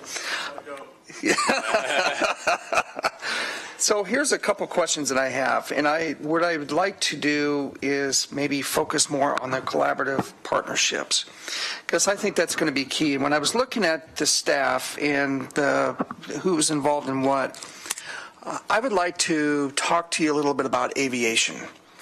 And after losing Dave Hauser, who was our longtime champion here on so much of the aviation side, do you have somebody there at Travel County who's really maybe taken a focus on that? Maybe kind of, I see Andy smiling, so I'm kind of picking that up because, and I've got follow-ups on that. So that's my first question. So I served on the Passenger Air Service Committee that Dave put together, and actually Travel County was the largest funder in the community match the grant that triggered the Phoenix service. So we remain very engaged. The airport is a fabulous partner. They are very collaborative with us, and we maintain a close working relationship. And Andy serves on their advisory committee. So they hold monthly meetings, and he's out at the airport getting briefed on more things than we probably know about. But we agree that is a really important point of focus. And the reason why I asked that question, because, and I knew all along Travel County was so engaged in that. But Dave was the face. Yes, he was. And the thing is, you don't want that to go away. We need to have, so I'm glad to hear Andy's a part of that, and I would just highly suggest and recommend that whatever the case may be, that someone needs to be that face where it's not just airport staff, but it's someone within the community that is that go-to person that people can count on. And I bring this up because Commissioner Farr and I had a really interesting lunch last week with Jason Lewis-Berry, the with us in London. Economic Development Advisor to the governor, along with Jackie McAlonis. And we were having conversations about the Eugene Airport. And the thing that propped our thoughts here were, while we view the airport as being such a strong catalyst, it's a regional airport, and I was surprised to hear that folks maybe in Lynn, Benton County, others, are kind of thinking, man, it'd be great if it was more utilized, or if we knew more about what was going on. And so I really thought that was interesting, because I really didn't think anything about that, because the Eugene airports are my first thing I think about when I'm going to take off somewhere. And especially with Horizon Alaska, that seems to be my favorite connections. But I think that's something that I think it's worth maybe exploring more as we look at this, because not just with the 2021 World Games, but you mentioned the trip down to San Francisco and the Technology Association, and when you have Matt Sayer involved in that, and who has those connections down there, and we see this budding high-tech business opportunities happening here in Eugene. I believe this airport is going to be more crucial than we've ever seen. And having that connection to San Jose is, while we may not think of the effects now, I strongly believe in 5 years from now that those effects will be so positive and so strong. And so the one thing that I think that we're both interested in doing is maybe connecting with our fellow commissioners in Lynn and Benton County and some of the surrounding counties, and talking about, is there opportunity for continued more partnerships involved here? Because this is a much better airport to fly out of than having to go to Portland. And so that's my thought on aviation. Then the last thing I will ask you is, with the 2021 World Games, and understanding that Eugene Airport can only handle a certain amount, the reality is most folks are probably going to be flying into PDX. And there's talk about, I would call it a pilot, for lack of a better word, of the train. So where you have a direct connection from Portland to Eugene, really with the train. And I don't know if Travel Lane County has been a part of those conversations, and if not, I would really like for Travel Lane County to be part of those conversations. And I know Congressman DeFazio has obviously been involved in that. Through my NACO Transportation Committee hat on, we've had some conversations, and I'm asking NACO to take a look. This is going to be gigantic, not just for Lane County and Oregon, but this is the United States with the World Track and Field Games.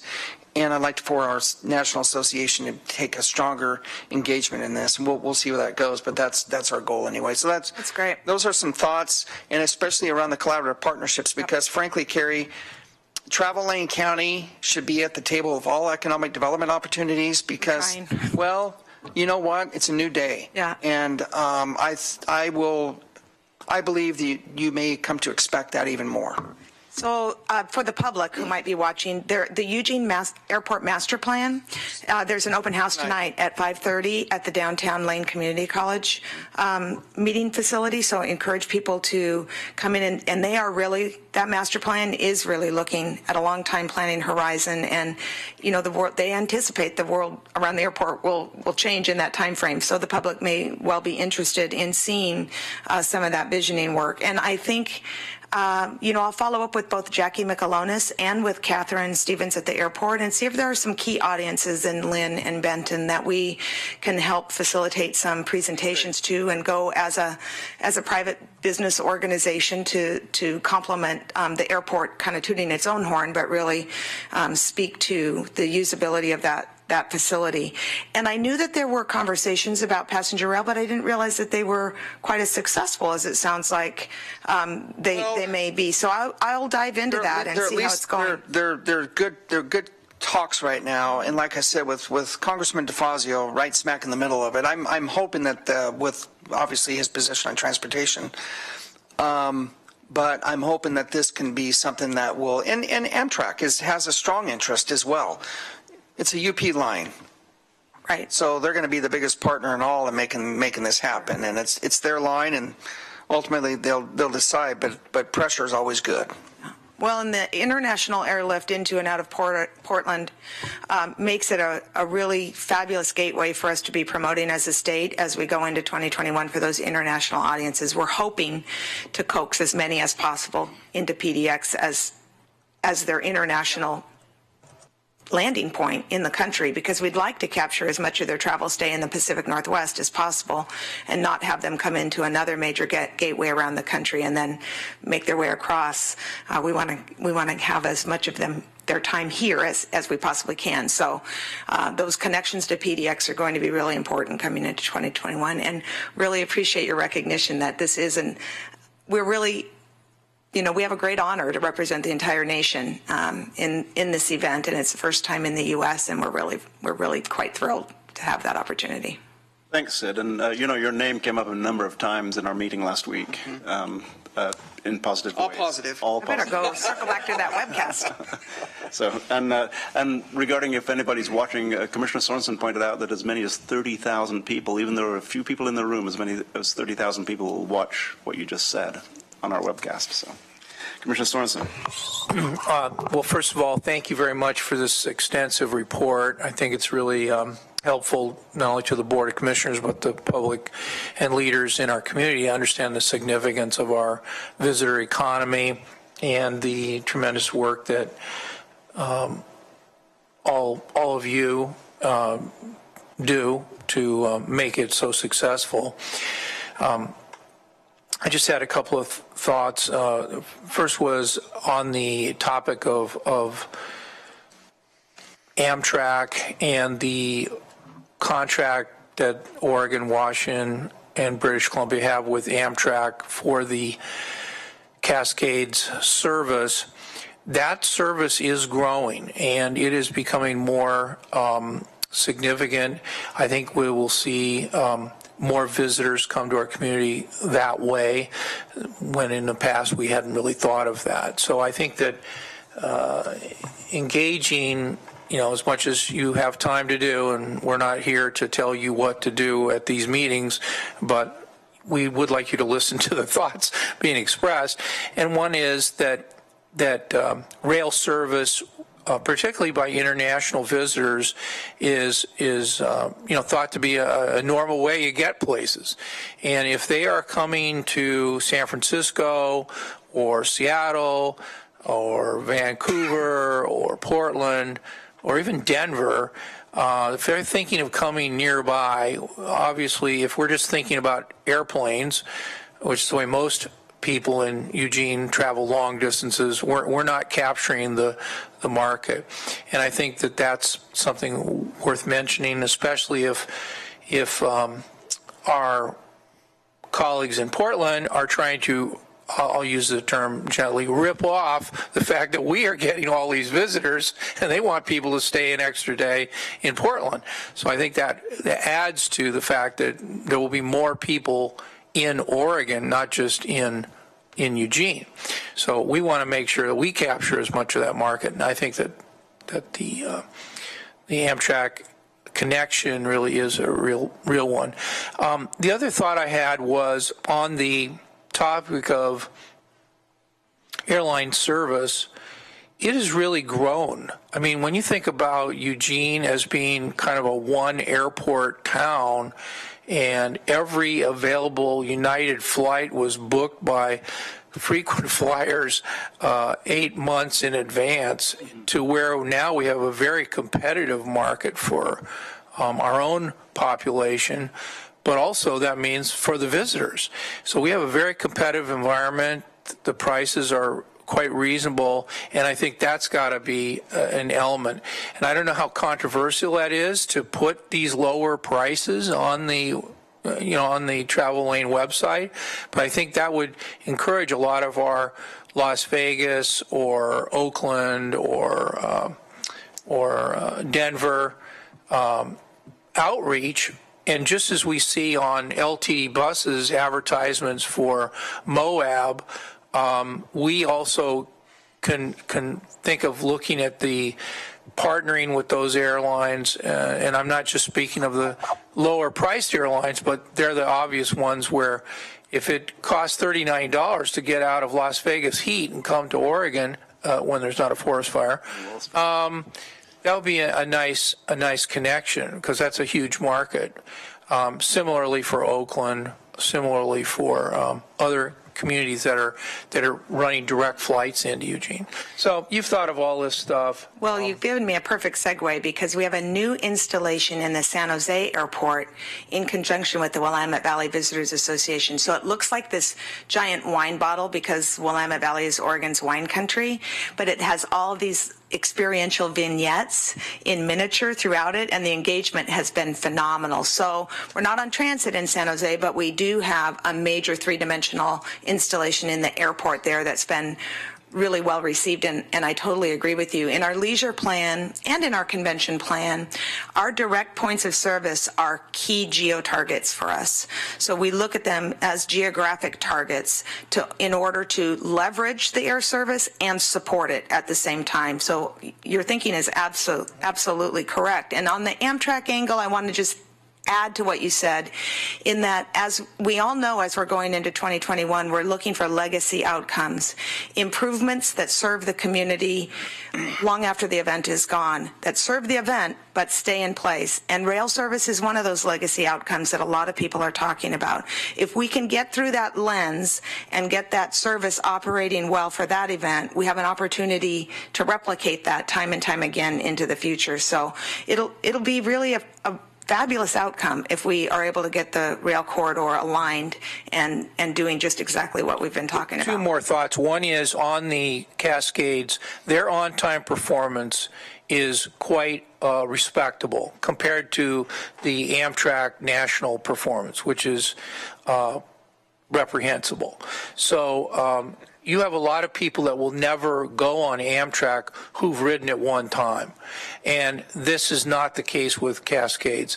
So I think part of the marketing here is to differentiate the Oregon, Washington, British Columbia consortium with Amtrak, and to not to diss Amtrak, but really to emphasize, and if there are statistics that show the on-time performance, and they're as good as I hope they are, that's the kind of thing travelers would need to know to plan a visit, and that's the kind of thing that travel agencies and corporate and academic visitors, would want to know. One final thought, and that is, I think that the future of visitor economy is going to include not only all of the experiences of these small towns and Eugene that are mentioned on your videos, but each community wants to show how different it is. Why would somebody want to spend that extra day? And to the extent that we're marketing a lifestyle, we're marketing a community, and it's a diverse community from the ocean, coast to Cascades, that feeling, which is, I think, hard to put into words, but that's really what a lot of your materials, and I just want to encourage you to, because it's not just the sports, it's not just the wineries, it's not just the breweries, it's not just the, it's also the people that they're going to meet. And, things like these celebrations are really a unique experience. And last but not least, I know I said final, which I always admonish my colleagues never to say, but the connection between economic development and tourism. I know there's historic kind of tension. Economic development is a kind of amorphous down the road, and travel promotion is like, hey, tomorrow, when are we booking the next group? And I appreciate that you're the, really land the fish into the boat now kind of, and I really do appreciate that, because that is really a legacy that you've built, Carrie specifically, but also the organization. But I do think that the economic development component is greater now. I think Commissioner Lyken mentioned this, that we've got to really market this community for all of the advantages, and to say that we're 3,000 miles on the farthest corner of the United States is not a big economic development message. It's like, it's better to say this is a great community to live in, this is a wonderful environment to do business, to live, and we're not that far away, and you can get here by airplane, and you can get here. We are the furthest westernmost segment of Amtrak in the United States. The Eugene station is the furthest westernmost segment of the entire Amtrak national system. This is as far west as you can go on Amtrak, Eugene, Oregon. So to me, we've got to, spin that as, well, we're a unique community, we're unique, we've got a unique segment of the Pacific Ocean. We have a unique segment of these phenomenal mountains and the rivers that come from them. The community is great. We've got to also spin that as, hey, you're connected here, high-speed internet, world-class university, great place to live, grow up, raise kids, perhaps even grow up after raising kids, which I'm attempting to do. So anyway, great job. Keep going. Thank you. Get on the train. And with a note of finality, Commissioner Sorensen has announced that this is his last term as a county commissioner. You may have a good ambassador 3 years from now. Thank you, Commissioner Sorensen. And I love the thought of wandering the wonders of Oregon's Oh, you found it. vineyard. Yeah, Thank you. Thank you. This is the San Jose Airport graphic. It's not a graphic, it's 3D. So it looks pretty cool. Further discussion. Commissioner Williams. Thank you, Mr. Chairman. This is thrilling for me to see how far you have come and where we're at today. Kind of thrilling for me to see how far you've come, too. Well, golly. There you are. What can I say? Your face matches the Thank you. Yeah, 20 years easily that I have tracked Savalco and now your current incarnation, and this is absolutely thrilling for me to, as a somewhat passive, but not too passive observer, to just watch the accomplishments over the years that have been made. And I recognize that's under your leadership and with a lot your of staff. help. Thank you. Been a lot of great team back and there. all your partners. And so I'm mindful of them as well, because we all work together, and when we work together, we work better. And I'm just very, very pleased with your report, very encouraged by it. It kind of takes a little bit of the sting out of an East Lane commissioner who experienced kind of a bummer summer with the fires and Cycle Oregon not coming to pass. And so I think a lot about that too. Our partners in those areas that are very dependent upon tourism have been definitely impacted.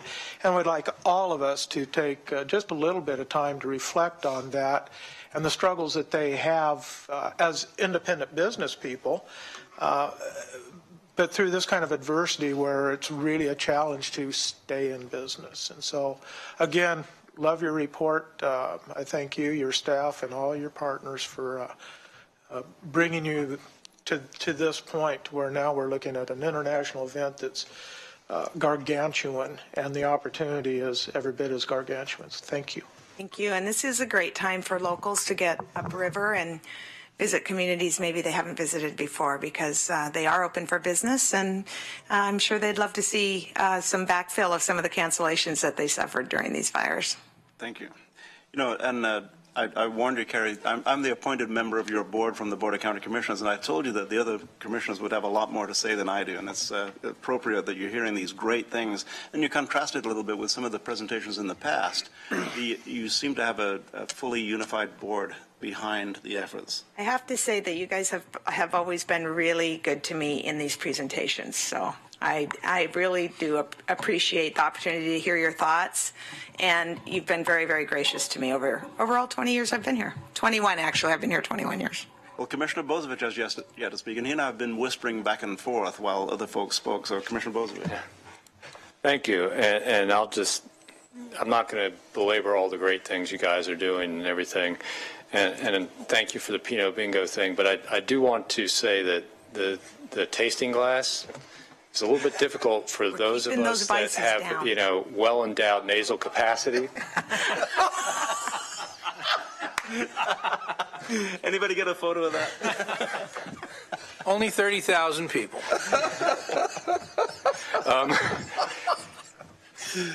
Cyrano de Bozievich. Yeah, champagne flutes have the same problem with me, so. Know what we're getting you for Christmas, Commissioner Bozievich. Really nice. Yeah. Very good. So you guys are doing a wonderful job, and I'm going to, we've spent a lot of time doing that. So what I want to get down to is more of the business part of this and your request for the one-year extension on the grant. And one of the things, I wasn't totally distracted here. I was actually asking questions about what we need to do to make that happen by text with my administrator and legal counsel and a few other folks. And it sounds like the correct action for the board is for me to ask for 3 head nods to direct our legal counsel to prepare the documents to come back on our consent calendar to make that one-year extension. So at this time, Mr. Chair, I'd like to ask for head nods for that action. You have mine. Yep. Looks like once again unanimous. Thank you. So it will be coming back to us on our consent calendar, which normally things don't get pulled off and all that, but you've got to have time. Got to give staff time to prepare the proper board order to do that action. I think Jim Chaney handled it last time and probably will handle it again. Thank you so much. For a few minutes during this discussion. Yep. So. Excellent. Thank you, Commissioner Bozievich. Everybody said everything. Thank you very much, and thanks to the board. I'd like to point out in particular Mike Drennan sitting there, who thanks also for your years of service on the Food for Lane County Board of Directors. One of my you were appointed right as I left Food for Lane County and continued there for at least 5 years, I think, maybe a little longer than that. So. And Dana Terrell has left. Dana was the development director for Food for Lane County during my years there. And Pam White, who is, does some of the numbers for the Travel Lane County, was the treasurer, not the treasurer, but the finance director for Food for Lane County. So a great mix of people on the board. And if anybody has not witnessed Mr. Kanaga's artwork, do yourself a favor, please. So thank you very much. Thank you, Ms. Morokahiski. Then we'll move along, or we'll move back to item 8A, which is announcements from the county administration. Mr. Morokahiski. Thank you, Mr. Chair. I'd like to, if it's all right, take a few minutes to provide an update to the board on our ongoing negotiations with AFSCME. May I interrupt you for just 1 second regarding AFSCME? We're in negotiation currently with AFSCME Local 2831. And at this point in time, I'd like to hand the gavel to Commissioner Bozievich, who I will ask to recognize me for a statement. I'm relinquishing the chair to Commissioner Bozievich. Thank you, and I will call on Commissioner Farr. Thank you. Mr. Morokahiski, I'm going to declare a conflict of interest with regarding the discussions on AFSCME Local 2831. I have a direct family member who is employed and is a member of that bargaining unit. So at this point, I will recuse myself from any deliberative discussions regarding the contract negotiations with AFSCME, in both in public session and in executive session. I will remain for public comments and various other elements where information is being given. I'll remain at the dais, but generally speaking, when discussions surround the surround AFSCME and the current contract negotiations, I will recuse myself and either leave the room. Occasionally I may sit at the dais here, but I will not participate in the discussions. Any questions on that? And Mr. Dingell, I'll just look, and anything else I need to add regarding that? Nothing, Commissioner. Thank you. So at this point, Commissioner Bozievich has the gavel. I'll ask him, as a part of my, yeah, I have the mic right now. With your leave, Mr. Chair, subsequent to this discussion, then I will retain the gavel. I'll reacquire the gavel. Thank you. Yep. So thank you, Commissioner Farr, and I will hand the gavel back to the chair. Thank you. Then continue, please, Mr. Morokahiski. Thank you, Mr. Chair and Commissioners. So I want to share, an update with you and some information on where we're at. Everything that I'm going to share is public information, and I'll provide website information so anyone who wants access to this is able to review it. First, let me start by saying, as I do regularly, one of the things that I really, as a privilege of the position that I'm in, is the opportunity to go and meet with employees throughout the organization. And so I do this regularly. Go out in different work groups and teams and do a sack lunch and an opportunity to have sort of an informal conversation with employees. So last Friday, I had the opportunity to meet with our public health division staff. And as the board knows, we have incredible employees throughout this organization. And the individuals in our public health division do wonderful work, from communicable disease, infectious disease work, to prevention work. Of course, all the efforts around tobacco and marijuana and alcohol prevention work that's happening from our public health staff. We talked a little bit about the recent smoke, the smoke from the fires that's happened, and the impact of our residents living with very unhealthy air for extended periods of time. So I appreciated the opportunity to connect with those employees. As we went around and everyone introduced themselves, and I always like to hear what people's roles are and how long they've been with the organization and in the department. And then I introduced myself, and I offer for people to ask questions about anything. We oftentimes will talk about broader county issues as well as particular things happening in the department. And I took the opportunity to address the elephant in the room, if you will, and to say that, I understand that tensions are high. I've sensed that. I've heard it from folks. around the negotiations that are happening with those two bargaining units. And I wanted to just address the issue head on with those employees and say we have a formal process that we go through in our negotiations.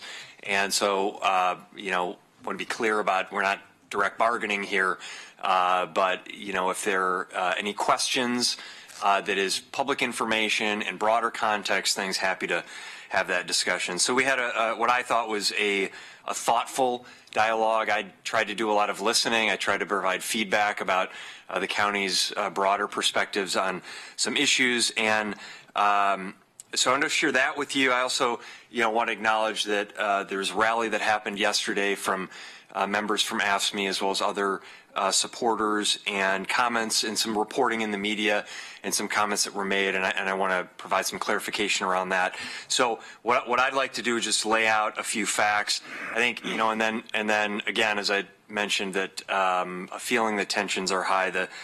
My view is that the most important thing to do when tensions are high is to enter into respectful dialogue about the facts. So let me start by just saying that we appreciate and respect our valued public employees, and we've worked over the past year to successfully resolve 5 contracts with 5 of our bargaining units. We have 7 bargaining units in Lane County. We've come to agreement with 5 of those 7 bargaining units on substantially similar, really the same health insurance plan and substantially similar wage and benefit packages. We have a standardized process that we go through, and we've really worked over the last few years to develop this standardized process where we look at a 5-county comparable, and we do that with all of our bargaining units and our non-represented employees, so that we're looking at objective market data to determine appropriate compensation adjustments. That this is not subjective. From our perspective, it's really based on objective market data from a 5-county comparable that we use for everyone. At the end of the day, we have, and I'll walk through just briefly, and again, all of this is public information. It's available, it will be available on our website. People go to lanecounty.org/contract updates, where we have FAQs. We'll have FAQs and information from both the county's final offer and the AFSCME's final offer. I want to clarify that we're negotiating currently with 2 AFSCME units, the AFSCME General Unit and AFSCME Nurses. So those 2 bargaining units we've been in negotiations with since March of this year. We've most recently been in mediation, and we continue to be in mediation with AFSCME. We had a mediation session yesterday, I believe, and then another one scheduled for next week. So we continue through that process. Final offers from both the county and AFSCME General and AFSCME Nurses were made last Friday, September 15th. Those are posted on the Oregon.gov website. They were submitted to the Employee Relations Board at the state. So if you go to Oregon.gov/ERB, you can find both final offers on that website, and then we're making that information available to folks on our website as well. And I think it's really important. There are a lot of perspectives on these issues that, regardless of anyone's individual perspective on that folks visit those websites, review that information, and base their determination on the facts as they stand. So I'll walk through briefly just where we're at on the county's final proposal and then AFSCME's final proposal. And part of the reason that I'm doing this is because there's been some reporting in the media as a result of that rally that was held yesterday. There's what has been determined to be some factual inaccuracies in information that has been out there. So our interest is making sure that people have the facts. There's a comment in a news report from an AFSCME union employee, not a county employee, but an AFSCME union employee, that employees will take less money home at the end of the month than they're making now as a result of the county's offer. And that's factually inaccurate. That the county's proposal, the county's final offer ensures that no employee in either of those bargaining units, as we've done with all of our other bargaining units, would actually take a reduction in their salary. There's another comment that this is not something that the unions are coming in and saying, give us more. And so I just wanted to clarify what we're actually talking about. The county's final offer proposes, it's a 3-year contract proposal that offers a 2% cost of living increase for each year for 3 years. So 2% this year, 2% in 2018, 2% in 2019-20. So a 3-year, 2% COLA annually. Market adjustments for approximately 55% of AFSCME represented classifications based on market data from the same comparable counties that are used for all other employee associations. And then we request in our proposal that the AFSCME union members join all other 475 represented employees within the other 5 bargaining units that we've agreed with in the past year, who've already agreed to contribute anywhere from $20 a month to $70 a month towards their monthly health insurance costs. The county also provides a credit that reduces the monthly cost by $20 if the employee conducts an annual health screening. And then in order to ensure that no AFSCME employee experiences a net loss in compensation in the first year of the county's proposed contract, the county has included a one-time payment to offset the health insurance contribution costs for 21 employees who would have otherwise seen a reduction in that first year. And then in the second year, as the COLAs continue, salaries would continue to increase. And that assumption, was based on if the employee actually chose the highest cost health plan and did not do the annual screening. So the total estimated cost for the county's final offer, based on the county's calculations, is approximately $8 million increase over 3 years. So the county's final offer offers an $8 million increase in wages and benefits over the 3-year period of time. AFSCME's final offer that was submitted on September 15th requests a 2% cost of living increase each year for 3 years, same as the county's. They request market adjustments for approximately 85% of AFSCME represented positions based on varying market data that is not consistent with that used for all other employee associations. So the data that they use is varying and inconsistent from sort of the standardized process that we use. They request no changes to current health insurance plans, including no monthly contributions towards health insurance. And the total estimated cost of AFSCME's final offer based on AFSCME's calculations is approximately $43 million increase over 3 years. So I just want to be clear about the 2 offers that are on the table currently. The county's offer is an $8 million increase over 3 years from the current contract in wages and benefits. The union's request for the 2 bargaining units is $43 million over 3 years in wages and benefits. So the difference between those is $35 million. The difference between the county's final offer and the union's final offer is $35 million.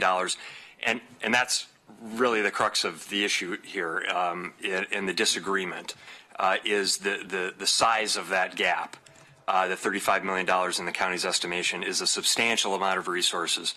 I want to just make a comment that we all, the leadership of the organization and all of our employees have worked hard over the past several years to create long-term financial stability by eliminating the structural budget deficit. We've done this by focusing on innovative solutions and internal cost reductions, and we've done it without layoffs and without reductions in services to the community. That's been a focus and priority of the board, of our leadership, and of our entire organization.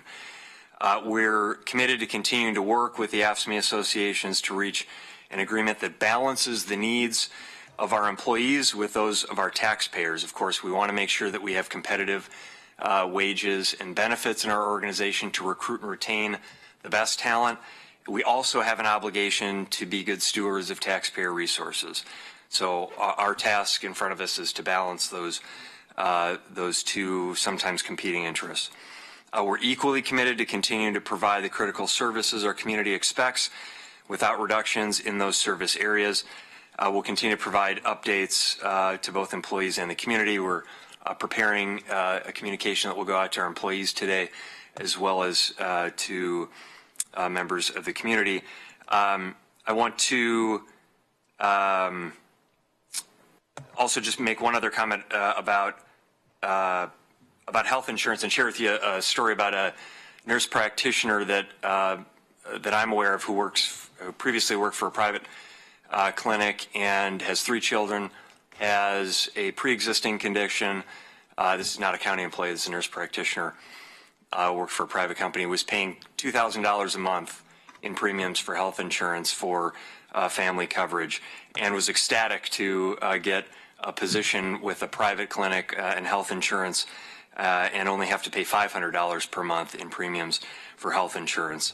I've shared with the board that when I was in another organization about a decade ago, our employees, a county government organization, paid about $50 per month in health insurance, and the prior county government that I was in, employees paid about $600 per month. So currently we have a health insurance plan that we view as really outstanding coverage, and employees pay $0 in premiums. And we want to try to maintain that benefit as much as possible, but it's also a collaborative effort, as we've done over the last several years, shifted from a fully funded health plan to a self-funded health plan. We've opened a wellness clinic to increase access to health care and incentivized our employees through wellness activities. So all of that has been done to build a foundation and a framework to manage those costs. We've successfully reduced our budgeted health insurance costs by over $2 million per year as a result of all of those efforts. But in order to maintain long-term financial stability, we need to continue to identify collaborative solutions to things that are driving our cost increases. And so modest adjustments to our health insurance plan, as have been agreed to by 5 of the 7 other bargaining units for 475 employees, is in the county's estimation viewed to be reasonable. Again, I mentioned we have a mediation scheduled for next week. All of this information will be available on our website at lanecounty.org and on oregon.gov/ERB, and we'll share communications with the board, employees, and the public going forward. And I want to just again reiterate, as we have a focus on creating calm and stability and financial stability and organizational stability in Lane County, of trying to be open and transparent and accountable in the information that we present. So all of my comments are made with the intent of putting factual information out there for the record and encouraging people to review that information on their own and come to their own objective conclusion. As a result of that, we're available for any questions that we may have, others may have. You can contact us. And I want to again just set a tone of respect and appreciation for our dedicated public employees throughout this organization who do great work in providing extremely valuable services to the community. And it's our task to work towards solutions that will continue those great efforts. Thank you, Mr. Chair, for the opportunity to provide those comments. Thank you, Ms. Mokrahowski. Any further announcements?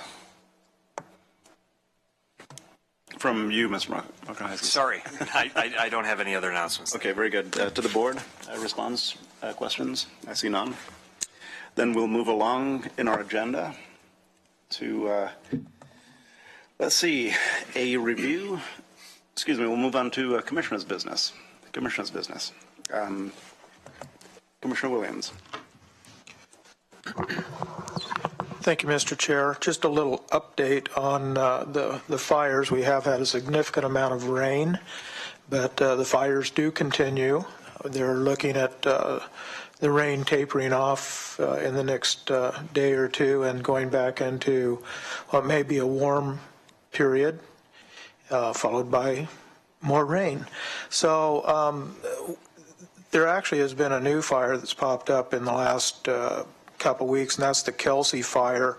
It's currently at 527 acres burned, and pretty devastating area where they're at. It's difficult to fight. They do have a number of air support helicopters and I believe tanker, a lot of other things on the ground. So they are getting their arms around it, if you will. But it's still, it isn't over. And so one of the things that I receive reports from primarily the Middle Fork of the Willamette, one thing I have not been able to access as readily is the situation up in the McKenzie. So we still have issues around the fire. The rain has been a blessing, but we need more. And so, thank you, sir. Thank you, Commissioner Williams. Further Commissioner Business, Commissioner Lyken.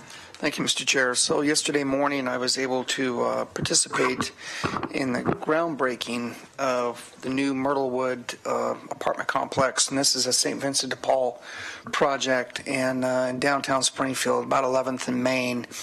And this will add 35 new units for low-income housing. And but also just the aesthetics themselves will really add a very positive piece to the downtown corridor. So I was very pleased to be a part of that yesterday, and very happy that Terry McDonald recognized our efforts here at Lane County, and I was also able to talk about our support for Housing First, and really want to thank you, Commissioner Farr, Chair Farr, for really leading that effort for us, and much appreciated on that. And then before attending that, I had a conference call yesterday morning with folks in D.C. Regarding transportation. And as I expected, because of the hurricanes that's been happening, in particular in Houston, but also Florida, but the really focus is on Houston. I don't know if you've been watching the markets, but even with all the devastation that's going on, the markets are continue to go up. And part of this is that analysts are really banking on a major rebuild, in particular of Houston, but also Florida. But they really focus on Houston because of that being the energy sector and the refineries and the location of those. So, but the good news is Secretary Chow and her staff have a transportation plan 90% written, and a package written, and they are locked and loaded and ready to go. And I think what you'll see first is there's going to be a major conversation on tax reform, and it seems to be there's some really more bipartisan interest in moving down this road, which is something I think we all been looking for quite some time. And but based on that, there's real potential for us to see a national transportation infrastructure package. What's interesting, though, is this administration, and this is why I really appreciate what happened in the legislature, filling the gaps with transit. There's less interest on the transit side, but much more stronger interest on rural, and really focusing on the roadways out in rural America that have been neglected significantly over the last several, you could say, decades practically. And so there's a real focus on that. Really positions Lane County in a very, very good way.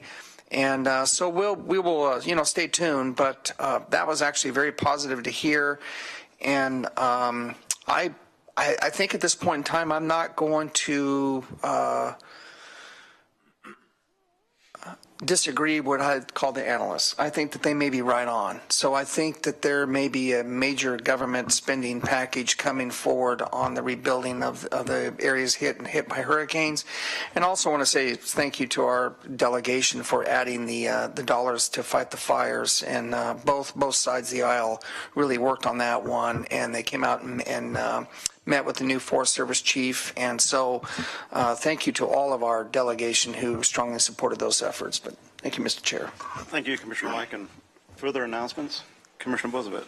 Thank you. So as we talk about the rain coming and fire danger getting a little lower, had an interesting conversation back and forth about some tall vegetation out in some of our public right-of-ways. And one of the things that, people don't think about when we start having all these red flag days and industrial fire protection levels of 4, which basically ban any activity out in the forest, and high fire dangers, which ban, public burning and all that. It also stops our mowing process. So I'd ask the public to be a little bit patient, that we've gotten behind in our mowing of right-of-ways. And so I'm getting lots of calls about tall vegetation and issues about that. The guys are trying to to catch back up, but they've had several days where they've just plain old were not allowed to mow.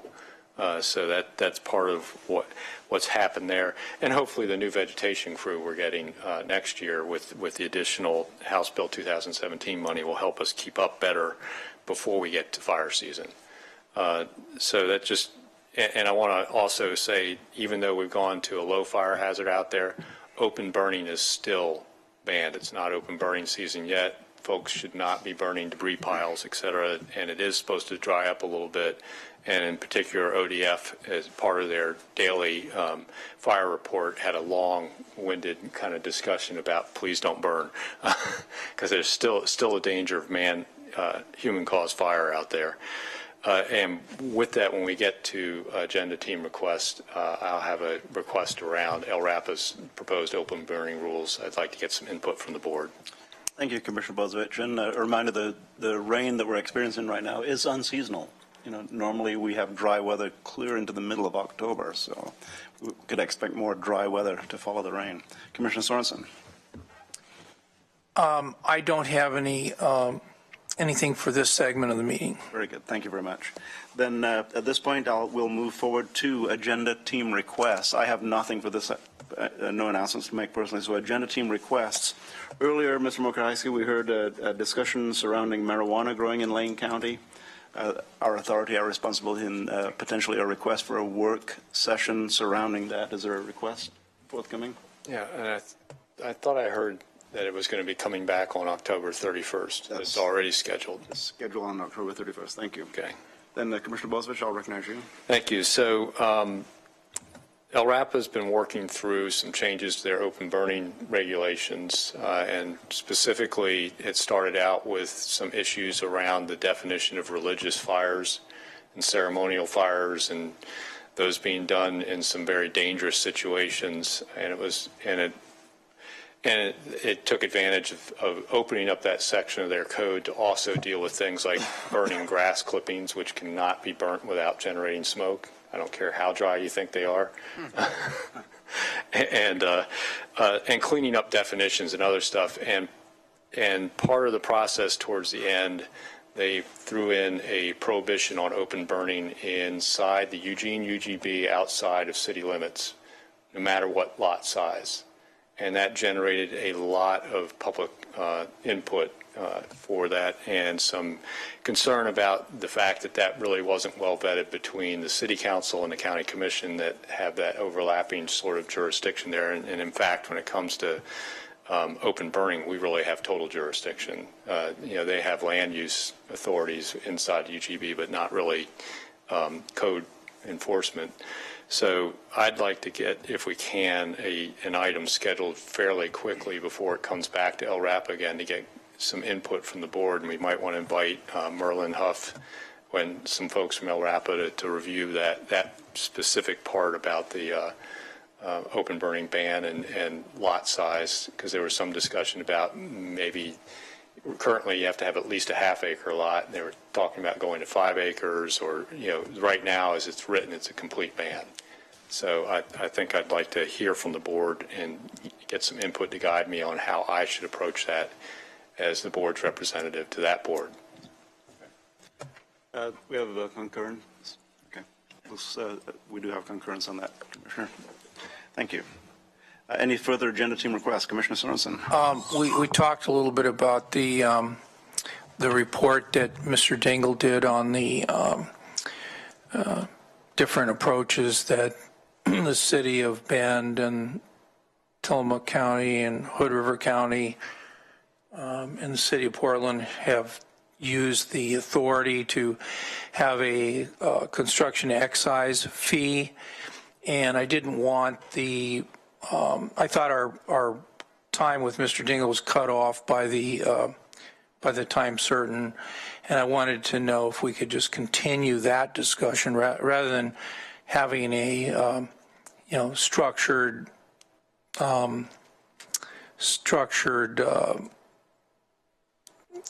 discussion of whether to put together a task force or whatever. We just want to get more information out on that, and I guess my request is that we have a continuation of our dialogue that we were having with Mr. Dingle before it was ended. And I would concur with that, the rest of the board. You have... So continued discussion? I'm fine with that. Just, at least a continued discussion, and then we can make decisions if we want to have this as an agenda team piece. So I'm fine doing that. I mean, it sounds like Commissioner Sorensen, you maybe felt like it was cut off a little bit, and okay, I'm okay. Yeah, and I also think that the discussion of whether we abandon it or whether we create more requests for a report, or whether we just have a task force, or whatever we do, was kind of cut off by the fact that we had that. So rather than, agree with Commissioner Bozievich that we're done, or with you that we should have a task force, or I just think like we could just, his report's pretty significant, and there are differences which he brought out that I was not aware of between the commercial and the residential, what the money can be used for, the amount of hostility or support for it in other places. Thank you, Commissioner Swanson. We did originally have 30 minutes planned for that, which 30 minutes may not have been enough to fully vet the discussion. So, and we ended up being truncated about 15 minutes. So it looks like we have concurrence on continuing that discussion, Mr. Markahysky, with an agenda item to continue the discussion that we began today. Not a different discussion, the same discussion. Okay. At a future meeting, correct? At a future meeting, yes. Thank you. No, during the lunch break, I think it should be. Okay, very good. Any further agenda team requests? Then we'll move along to a review of assignments, Mr. Markahysky. So we have that one, a continuation of that discussion, the Alrapa item, the Traveling County contract extension, and then the work session on October 31st. Excellent. Then we'll move along to an executive session. We do have a need for executive session today. Maybe a fairly lengthy executive session that will be split very likely by a lunch break with a recess in the executive session. So I'll read us into executive session. At the sound of the gavel, we will be in recess from the regular session, and we'll reconvene in executive session in the BC conference room upstairs. The Board of County Commissioners will meet in executive session to conduct deliberations with persons designated by the governing body to carry on labor negotiations, to consider preliminary negotiations involving matters of trade or commerce in which the governing body is in competition with governing bodies in other states or nations, and to consult with counsel concerning the legal rights and duties of a public body with regard to current litigation or litigation likely to be filed. This executive session is held pursuant to ORS 192.6602 D, H, and G, which allow the Board of County Commissioners to meet in executive session for the purposes listed above. Representatives of the news media and designated staff shall be allowed to attend the executive session. All other members of the audience are asked to leave the room.